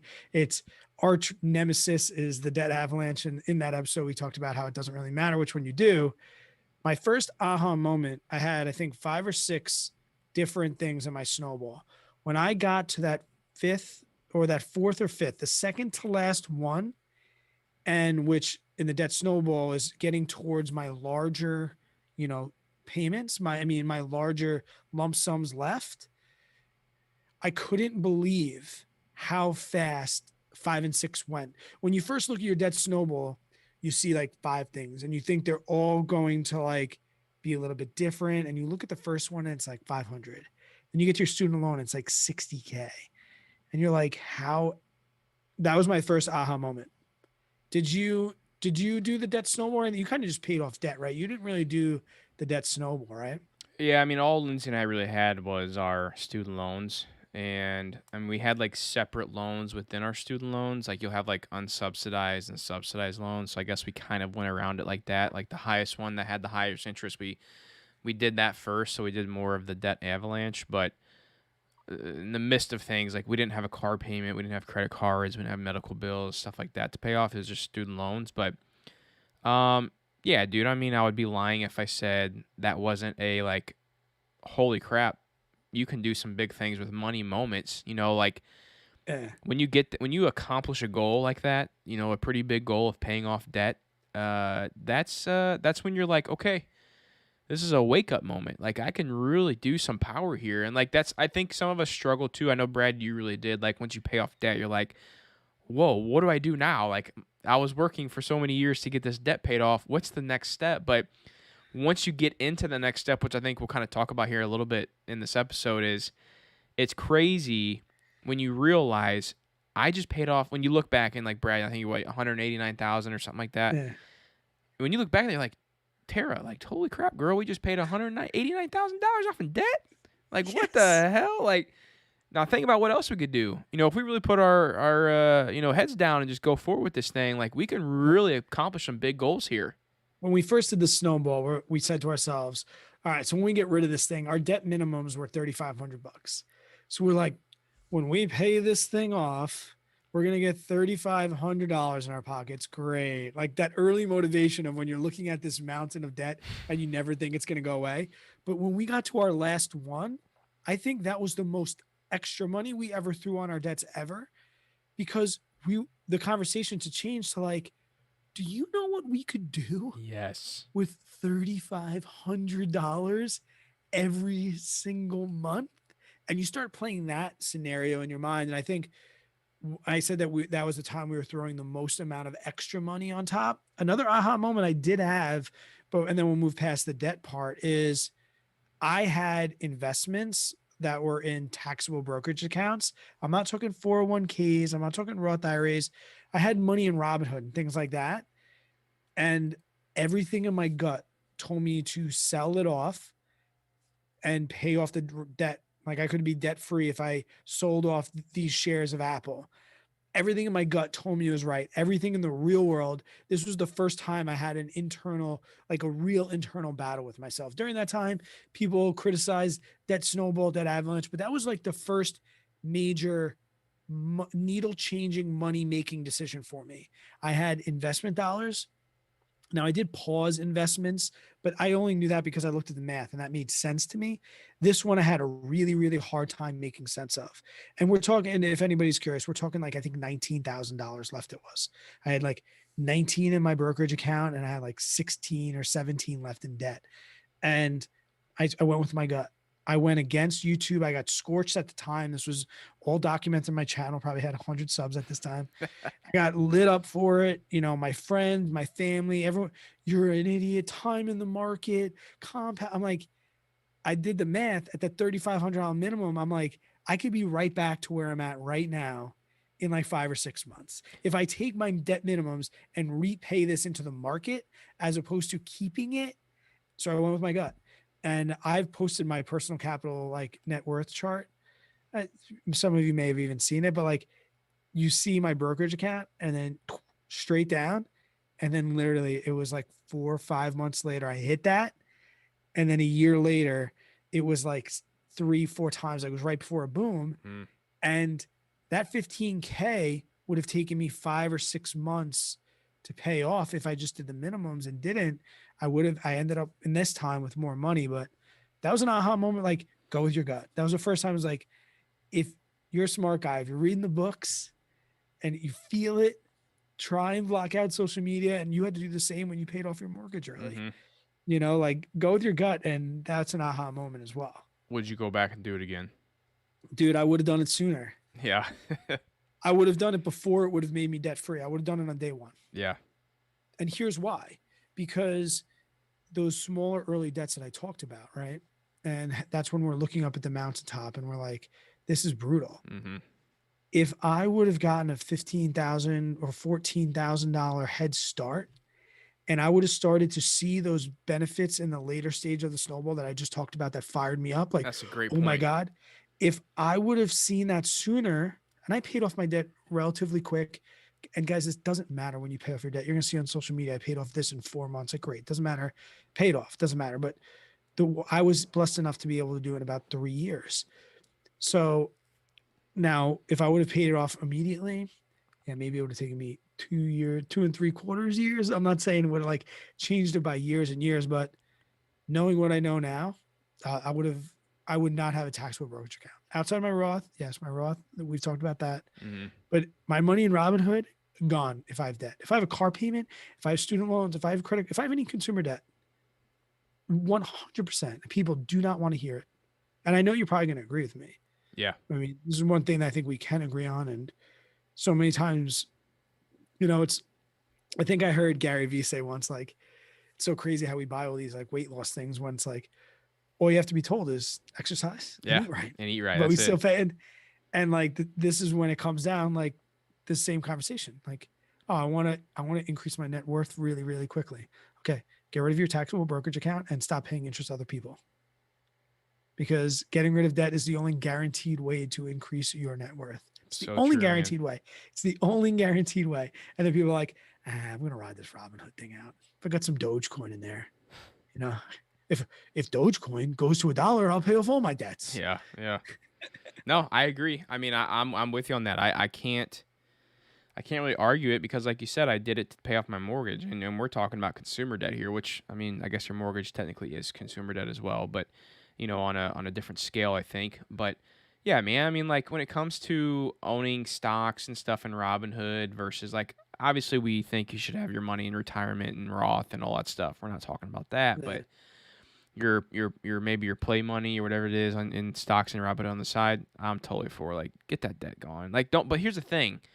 Don't sell your stocks from Robinhood, go pay off your debt, and then go get more debt. Then you're defeating the purpose. Now you are ruining it. Now you're messing yourself up big time. Because not only did you sell your stocks and got rid of that compound interest, but now you're not only just paying off that debt and now getting more.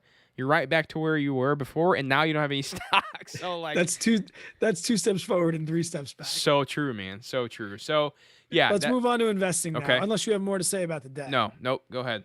I have 2 things that I can think of off the top of my head, and you'll probably drive me to think of another one. So the first this is working was when I finally, after like a year, looked back at how well VTSAX was doing. And like the whole, like, this is working. I was super, I read The Simple Path to Wealth early before I was debt free. So like I couldn't wait to get out of debt to apply The Simple Path to Wealth. And once again, really, really hard when you're trying to be an internet YouTube guy talking about how you invest in one thing. And it was hard. And when I got to about a year, I really saw like so many people stressed out about some fluctuations and some people stressed out about this, that, and the other thing. And then VTSAX was like just that perfect like yo-yo going upstairs. And anytime anything took a major drop, it dropped, but by not as much, And so that was like really, really, really important. And I'll pause quick to say, Lewis, thanks, buddy. Shout out, Lewis. Appreciate it. I'll stop the recording. Yeah. Like, thank you. So I wish you left a question. I would have answered it. If you have a question, you can leave it. He said no beer today. I wonder if that means for you, because I mean we're drinking. Well, you got yours. Alcohol. I got some vodka Sprite. So thank you so much. I appreciate that super chat. Yeah, big time. Obviously, always support and everybody that is able to give us super chats. Thank you. And if you can't, I understand. If you have debt, please don't give me a super Yeah. chat. Please do not give me a super chat. Super chat yourself and go pay off your debt. Yeah, I'd rather you write in the chat like, hey, I was going to give you $25, but I put 10 towards debt and I'm going to get DoorDash with the other 10. Let's go, baby. Did you ever have that? Like, did that ever hit you like an index fund? Like, did you always believe it was probably going to work, or have you had an aha moment yet with VTSX and VTI? So actually, when I started investing for the first time, I think like outside my 401k, I actually had a horrible aha moment. I may have told the story already on the podcast, but I'm going to tell it again for those listeners that may not have heard it in previous episodes.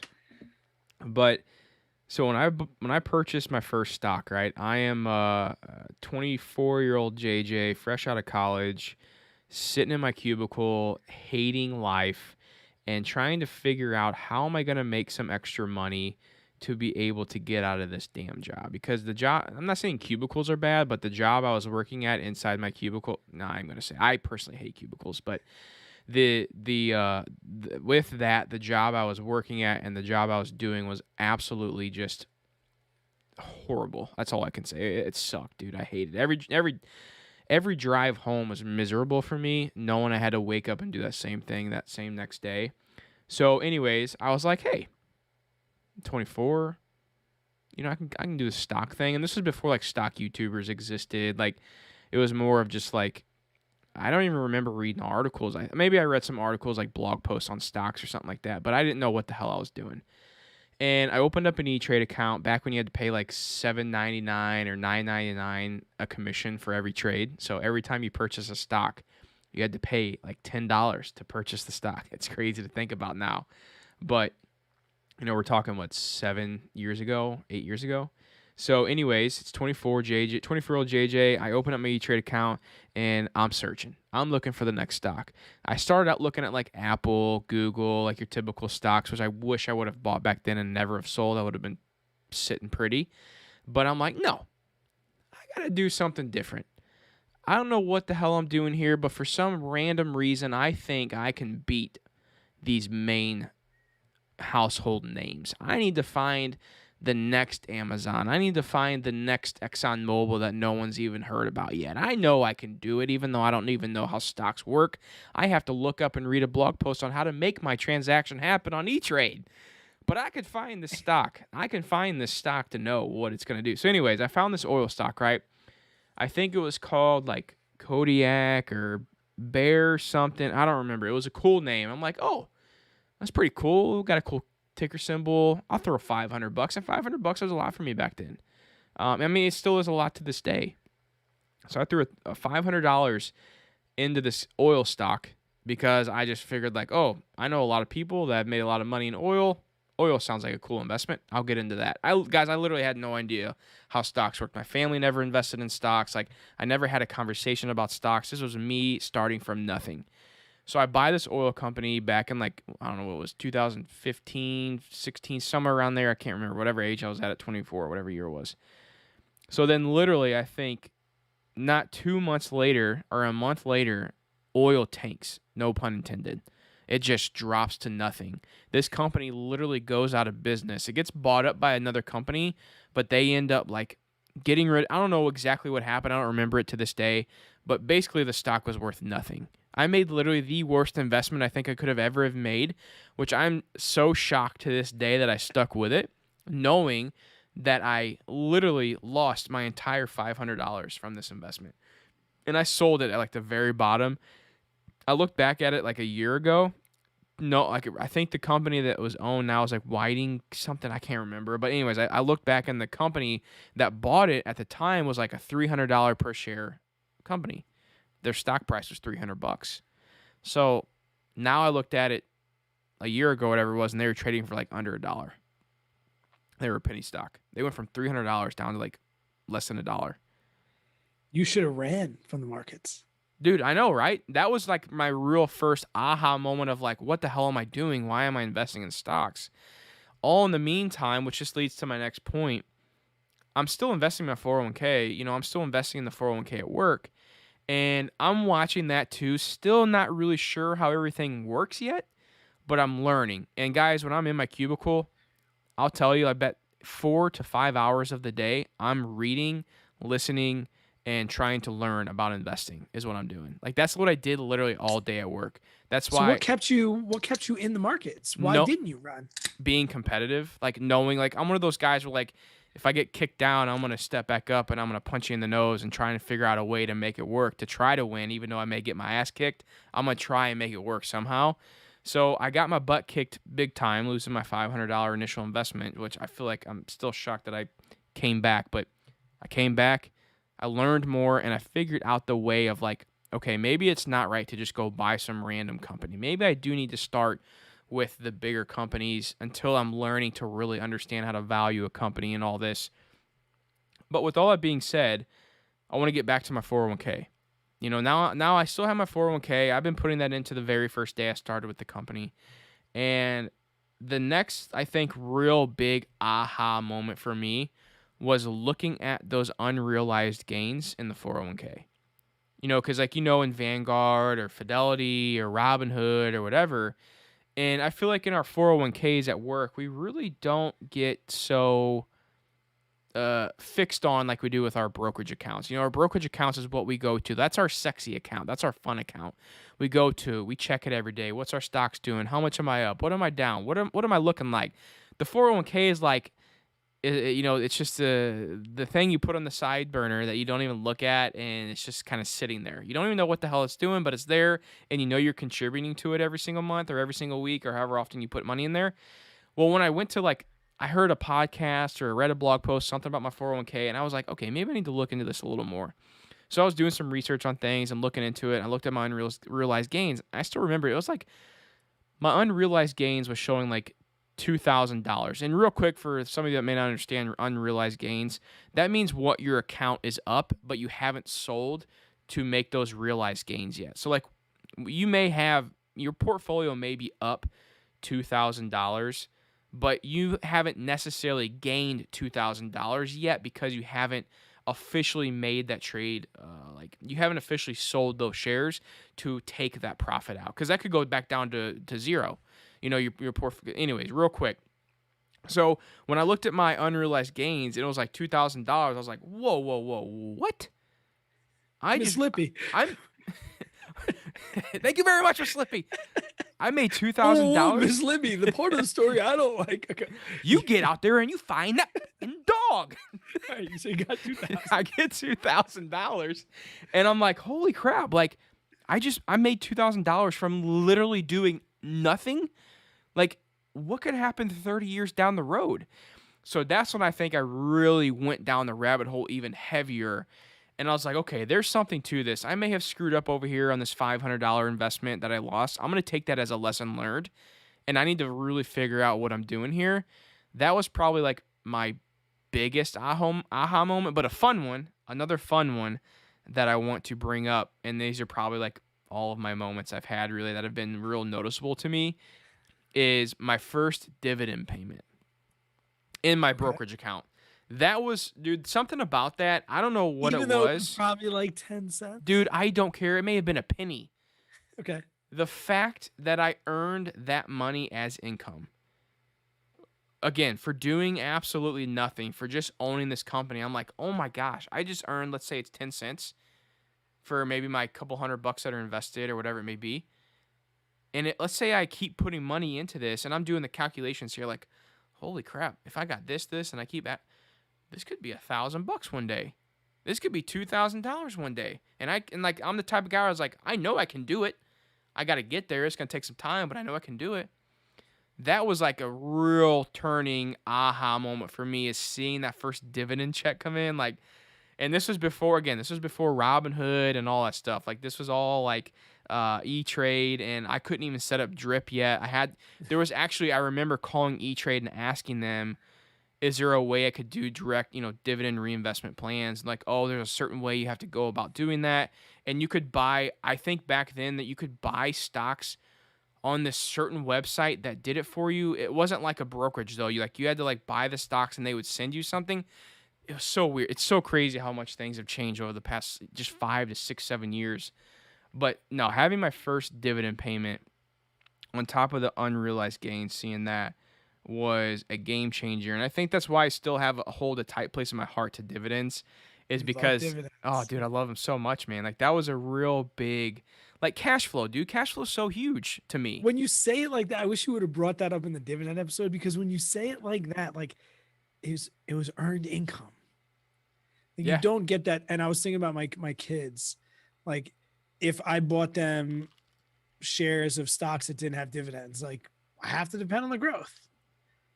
At least they can get some sort. At least my kids can they could be earning money. And I think what you just mentioned, again, I just want to come back a little bit, is that's kind of what Brian was saying. Took a year, and then he started to realize it's starting to play for me. I agree with you 100%. It's so nice, and I do this to my wife. I'll show her the investment over time, and I'll be like, "Yo, in the last 6 months, we made $30,000." She's like, I know, man, YouTube. I'm like, no, not YouTube. Capital gains growth. And she's like, what? Yeah. And her mind is just blown. But my second investing one was very similar to that. And it was when people say the first 100,000 is the hardest, and that's really when you start to see things take off. When I got to $100,000 invested, and it was tough, but like from 100 to 200,000, and then from 2 to 4, that was like an aha moment. Not when I got to 100. When I got to 100, I celebrated it like everybody was like, "Oh yay, hundreds the hardest," got on YouTube. I think that was the title of my video. But when it got to 200, and I was like, "Whoa!" Like, just like Brian said, like when was it like, "Oh my God, this is working"? And this was a combination of all those things. That's why I want to bring in the whole picture. It was paying off debt. It was not paying other people interest. It was VTSAX and VTI. It was 401ks. But like the 100 to 200, that's been the one that's been the most, that's the one that made me want to have a podcast. That one is the one that made me want to make more YouTube videos, even though I'm probably getting a little too old for it. Like the 100 to 200, even though I don't talk money per se or my net worth per se, that's still something that drove me to know for myself, because so many times in our lives, we know it's true. The hard part is giving non-solicited advice to people that don't want to hear it. Right. So there was so many mini aha moments for me, like totally internal, that even my wife wouldn't understand. But the jump and how fast it took from 100 to 200, that's what, like, I couldn't just keep that to myself. That's what motivated me to like get going and to start educating people on getting to the 100. Because you can put in your this also becomes when it becomes fun to put it in your compound interest calculator. You put $100,000 in there, put 0 principal added over the years, put 7%, and then quick 20 years, and watch what that 100,000 does. Well, and here's a fun thing too is as you grow in your net worth, pay attention to how fast that 100,000 goes to your next 100,000. Like it may take you a while to get to the first 100K because it is pretty tough, but then like to get to 200K, you get there faster. And then to get to 300K, you get there even faster. And you may have some hiccups where that may go down a little bit, but for the most part, the 300K is faster, the 400K is even faster, the 500K is even faster than the 400K, 600K is even faster than the 500K, and so on and so forth. And then when you get to that big milli, ooh, baby, look out. And you say on the milli, right now I'm looking up a blogger. He's actually co-owner of Mr. Money Mustache Headquarters. That's a tongue twister. And he talks about his net worth often. He has his blog is just 1,500 days. And his name's Carl Jensen. And he picked 1,500 days because that was how many days he thought it was going to take to reach financial independence. And he also is very, very open about his net worth. And he just updated it and posted something awesome. I'll just read to you what it's saying. Ahead. His first $1 million, he hit at age 40. It took 17 years of work, starting from negative 60,000 in university debt and credit card. So when he says 17, you read the article, like 17 years of work. The first time he started his W-2, it took him 17 years to get to 1 million. It took him 5 years and 3 days. So now he's 45. So 17 to the first million. The next million came in 5 years and 3 days. His third million came a year later, just 266 days later. And his fourth million came in 227 days. Less than a year. The jump from 2 to 3, 266 was less than, yeah. So he went from 1 million at age 40 to 4 million at age 47. And his blog, he doesn't brag. He just, like I said, he talks, and it's crazy. So the first million took 17 years and over 6,000 days, full-time work, flipping homes, and an unsatisfied life. The last 1 million took 217 days. During this time, I took trips, built stuff around the house, and waited out COVID.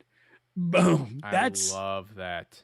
And that's kind of like that what I was talking about. Like, yeah, but this also too, this is a great look at perspective. This dude's talking in terms of millions. Mm-hmm. I'm talking in terms of hundreds of thousands. You're going to see the same paying off debt. When the first 10,000 you pay off is going to be the hardest. The last 10,000, that's what I was talking about, the snowball, is going to be the easiest. So true. Oh, it's Oh man, these are aha moments. Can I ask you something, Brad? Because like we're a Yeah. money podcast, and like I don't really like to do too much like of my net worth, but I'll answer this question. And if you don't want to, you don't have to. But I think you're a little more open than I am about this stuff. When do you think? Do you know when you'll hit the million? If you don't, you don't It- want. If you don't want to answer, that's fine. no, no. I actually I will mention it only because I've been conflicted lately, and you might have seen this on my Instagram page. The other day I posted, should you consider your primary residence as I saw part? that. Okay. Full disclosure. Right now, with what my house is worth, the reason I asked that question is because recently my net worth, including the equity in my home and my cars, put me over the $1 million mark. Quote, a millionaire. I know Carl Jensen personally. I know he's talking about investments. And it was kind of that blog that made me think of it. And I felt a little bit of imposter syndrome because I mean, I'm a YouTuber, right? I should have made like the I'm a millionaire video. And I didn't make the video because I now think of it like as a false sense of like, I don't know, but I don't want to like knock the way people do. Cause for the last 6 years, I've tracked my net worth with the equity in my home. And I think when I got there, I felt like it was like part of a fake diploma. So, I think it would be almost a guarantee that it includes in your net worth. It's part of your assets. and that's the great point that people make. And So how many people chose no? It shouldn't be. it was like, it was close. It was like 50-50. It was like, it was like 47-53. Yeah. So I'm curious to know how many of those people who said no own a home. Yeah. I'd be curious. That'd be a fun fact to know. But like I Wow, said, that's crazy. How would you not assume that in your net worth? And Now, then here's my all- thing.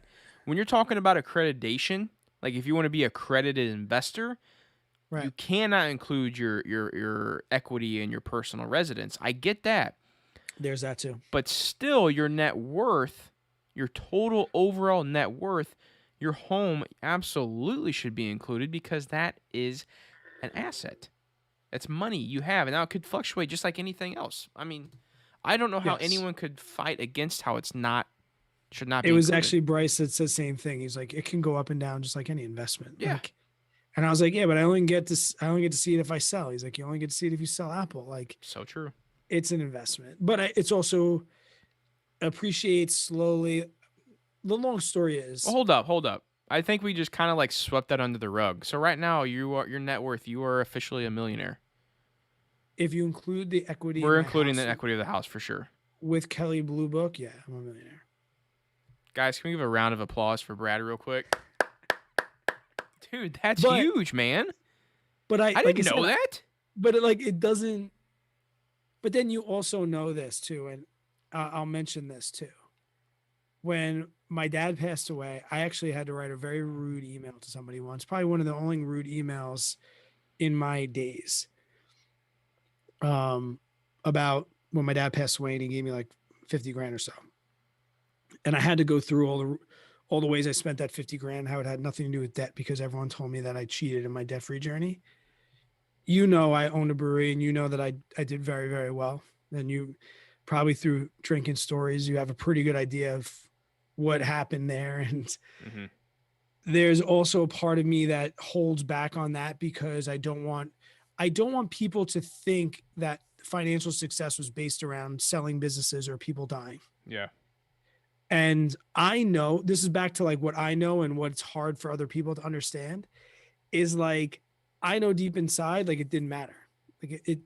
Like my dad's inheritance did not help my debt-free journey. It actually hurt my debt-free journey. I had to sell a house. I had to move. I covered funeral expenses, things like that. Like I didn't break even on that deal. Like it's like saying, oh, I got $60,000 in wedding gifts, but you paid $100,000 for the wedding. Like you can't just talk about the gift. Mm-hmm. And people don't understand that. So I didn't want to be, I mean, there's 19 people here and you're my best friend in the world. So it's like, yeah, I did really, really well to sell the brewery. And I didn't want people to, that's when I sold the brewery, that's literally, if you go back and look at my channel, that's when I stopped doing net worth videos. Hmm. Because that But dude, like that's your story though, man. Like, Yeah, but there's certain things in my story I just yeah, don't share no, I publicly. get it. I totally get it. Because I mean, But I don't share my net worth. but with investments, I'll be a millionaire by the end of. I'll have $1 million in investments by the end of 2022, if all things are considered. Boom, boom, baby. So with me, I'm 30. Should be if So I'm 39. yeah. Well, yeah. So if everything goes right, if we see a huge drop in the market and it stays consistent like that, I won't hit this. But if the market stays where it's at, I'm going to guess by 32 to 34, I should hit the million mark. Maybe. Again, depending on how everything goes. And depending on how YouTube goes. As we know, YouTube is very up and down, so that could change drastically as well. But 32, 34 is what I'm thinking. Nice. So we'll see, and So that's including my home. If you get to 32 to 34, if you're on the same path as Carl Jensen, you're gonna have 5 million by the time you're my age.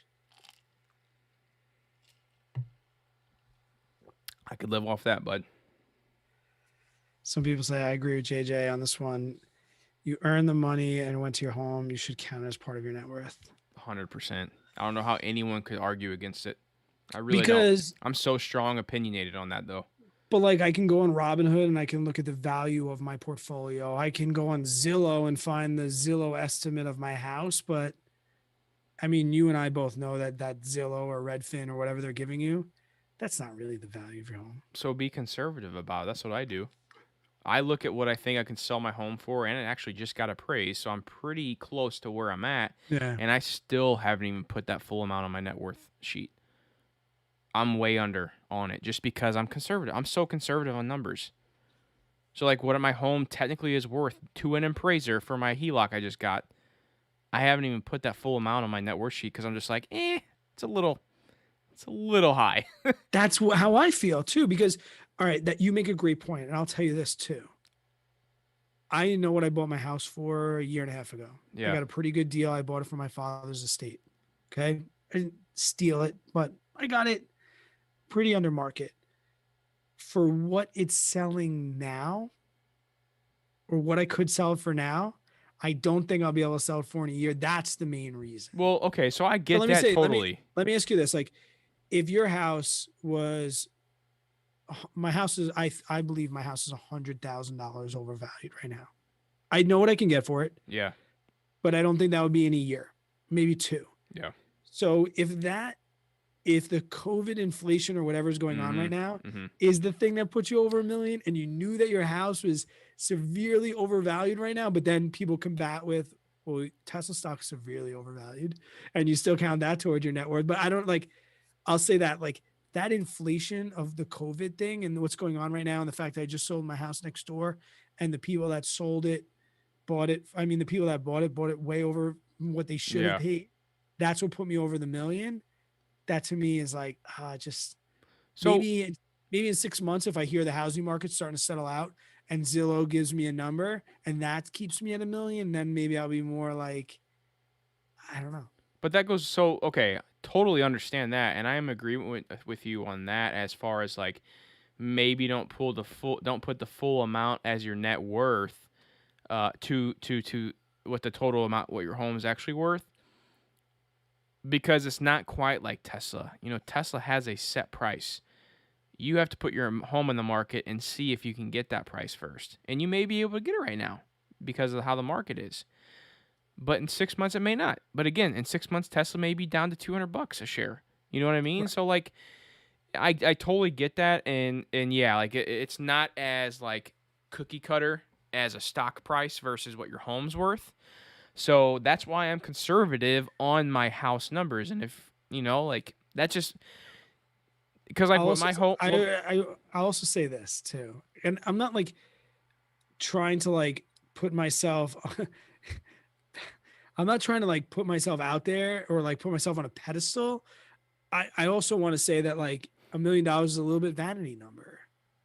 Oh, totally. Like, I mean, will I celebrate my? I mean, same as 100,000 subs. When I get to 100,000 subs, I am going to throw a party that's not even going to be allowed to be published anywhere near the internet. I'm coming.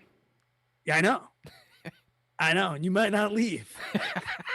Now you can't leave. You know? And like that's the other like mortgage burning party. Like I have friends that like or now aunts, uncles actually that have thrown their mortgage in the fire and had that party. Mhm. I'll have that for 100K. Would I have that for $1 million, including my house? If my brokerage accounts and it gets to $1 million, that's gonna be a party. Yeah. Lindsay and I are taking a trip for $1 million. Yeah, you can do whatever you want. I'm excited, man. Like it definitely is a vanity number, but it's something that I'm like, I feel like it's one of those numbers where like once you get there, you're like, okay, Well, I know what I'm doing here. It's a Well, let proven me- like what I just do to my hand. I don't know. I'll But tell you you made it crooked as hell. Sure. No, it's because it's mirrored, so I'm trying to fix it, but it's like opposite. It's backwards. No, but like we'll use this. You partied your ass for 100K, right? Yeah. Do you even like? Does that even a blip on you? Does 150 matter? Like No. I mean, the Exactly. next thing that matters is $1 million, but I don't even well, know. if that's I'll get to but that. you know that's the same thing. Like you can celebrate wins, and everybody's wins are different. And for me, $1 million brokerage account and 401K and things like Mhm. that, $1 million in investments is a party for me. $1 million, including like Pat Regan said, Brad's net worth, investments, cash, assets, 80% of the Zillow's home appraisal value. Yeah. There you go. That you works know, though. It works, but now it's and then too, it's just like I said, I'm not putting myself on the pedestal. I'm slightly humble and mostly just like to protect my family and things like that. But yeah, I mean, I mean, dude, with that's gotta my feel good. yeah, no, it's dope. But to be honest, right now I want 100K subs. 100K subs would be more accomplishment, I think. No way. I would much rather have $1 million. It was harder to get to worth. 100K than get to $1 million. It would be hard for me to agree with that because I already got to 100,000 subscribers, but I would almost agree with you. Yeah, I would mean, almost agree with you. It's harder to get to How 100K much work subscribers took on me- YouTube than $1 took me million. It took me like 5 years to get to $1 million just putting money in the bank. Yeah, Took me pretty much 4.5, 5 years of nonstop to get to work. 100,000 of mostly 2 videos a week and hours of editing. Guys, I'll give you the video I posted today. I got a new editing software. I finally ditched the iMovie and I got Camtasia to many requests and people. And I've had it now for like a month and I've just not been willing to try it. That 10-minute video today took me 3.5 hours to edit. Usually a 10-minute video will take me about 16 to 18 minutes to edit. And when I was done, I couldn't be more pumped to make another video because I learned so much, but I've done that now. I had to do the same thing with iMovie and I had to do the same thing with audio and every camera I've ever gotten. So dude, 100K subs on, not saying for everybody. Some people go viral. Great job. Yeah. But 100,000 on YouTube was, we're digressing. This is about aha moments, not about our YouTube careers. This is a good story, though. I mean, the whole million aspect to it and everything, that definitely has to go with investing and everything. So it's a point made. Definitely. And I guess people, I mean, you can kind of guess what my house is worth. So you kind of have an idea of what I have in investments. And then you can go back and think about how many times I say that 90% of that, 85% of that is in VTSAX. Mm-hmm. Yeah. Makes sense, dude. This is a good one. I like this one. Yeah, we had a good time. Yep. Want to close this out, dude? Yeah. I mean, you had to bring the net worth thing. I mean, do you have anything? I mean, besides the people who watch the video live, we don't have to keep it in there. I thought it was good. I thought it was really good. You're right. It's my story. Guys, thank you so much for listening. I appreciate everybody in the chat and the super chat. Thank you, Bears Nation. I appreciate that very much. And thanks for not sending more super chats because isn't it the rule when he leaves a super chat, we have to have a drink? Chug a beer. So I'm glad he's out of the chat and out of the super chatting. But guys, enjoy the rest of your night until we catch you on the next one. Take care. Boom, baby. Guys, hold on a second. I'll be right back. My baby never cries in the middle of the night. He's crying. I'll be right Uh-oh. back. So I'm going to save. I'm going to do my my duties. Aha. Moment. Oh, I can hear him. Yikes. And it's like 10 o'clock there. Uh-oh. Hopefully. Here's my guess. Because this happened when I was at Brad's house when we were doing some live recording for the podcast. I'm going to guess that I'm going to guess his foot's stuck in the crib. That's a typical crying out at night for most babies, at least mine and his. It's happened to both of us many times. All right, let me get to this chat. That was a good episode. What do you guys think? Did you like it? Great question from Brian. Great one. Dr. Horton says, I don't see how the house net worth is any harder to count or not count than retirement accounts. I can't touch that easily without penalty today. That's a great point. My house at least can be sold tomorrow. So only count non-retirement investments in your net worth. That's a great point. Nope, great point. Totally.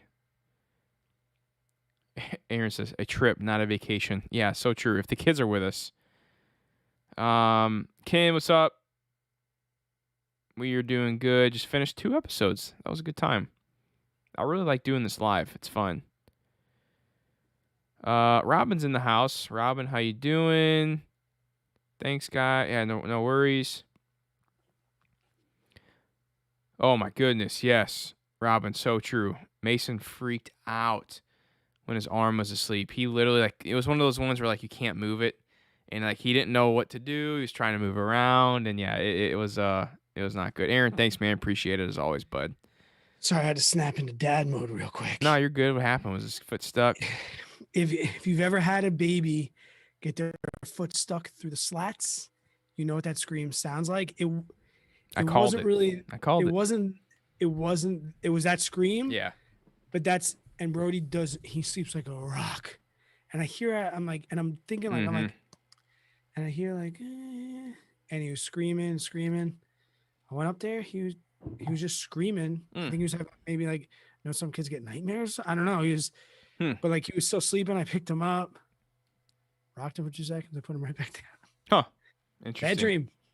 But don't worry, Daddy's here to save you. Dad's here. It's daddy time. That sounded weird. Who's your daddy? Can we go? What did we try and quote before, but we couldn't because it was, oh yeah. Whoa, Miss Lippy. Yeah.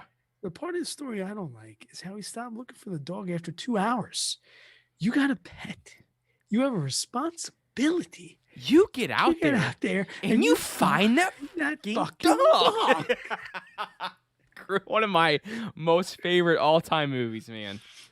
Oh, I love it. I don't know if sometimes on my Instagram posts, when it's like a motivational post or whatever, some bullshit post or something, I always end it with, and you get out there and you find that fucking dog. Oh, it's funny. Chris, Hawaii was amazing, man. It was definitely a lot of work with 2 kids under 5 years old, a 4-year-old and a 1-year-old.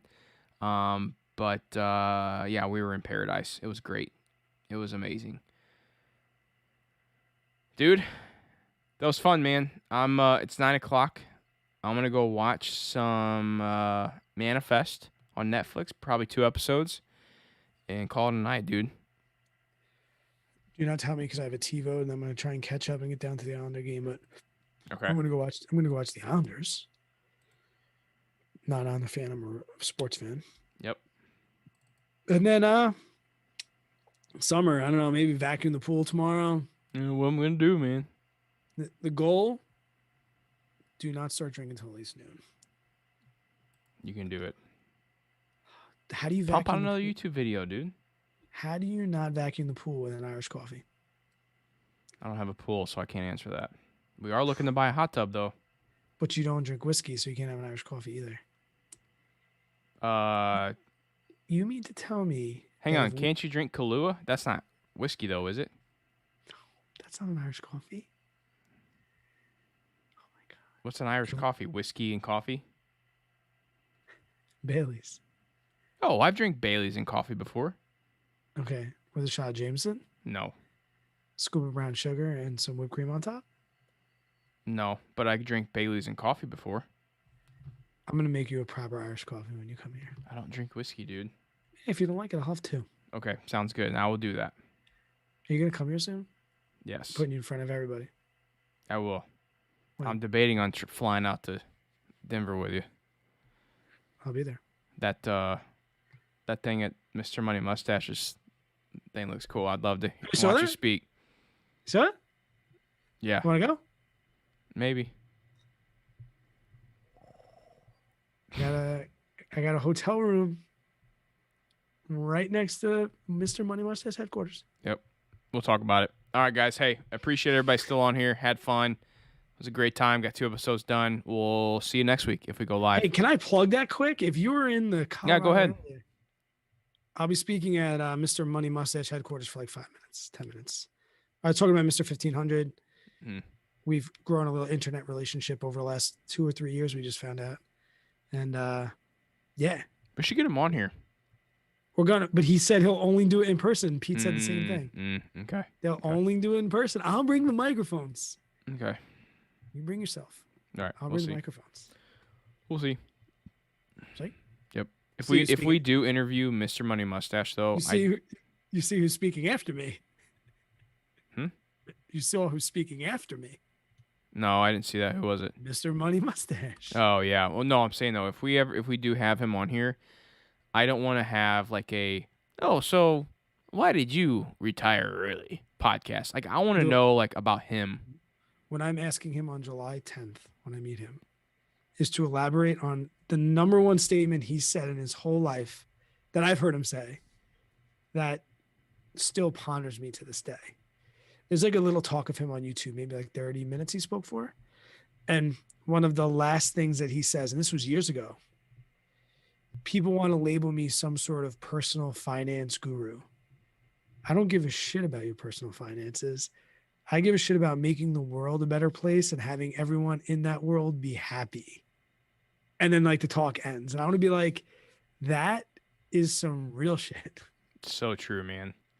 You I know? just love his mindset. I love. Tell me about how you do not give a crap about my personal finance, but you know that personal finance Yeah, is going to make me happy, and that's your goal. it's good stuff. That's why he is who he is. The Mr. Money Mustache. Yep. All right, guys. Appreciate it big time.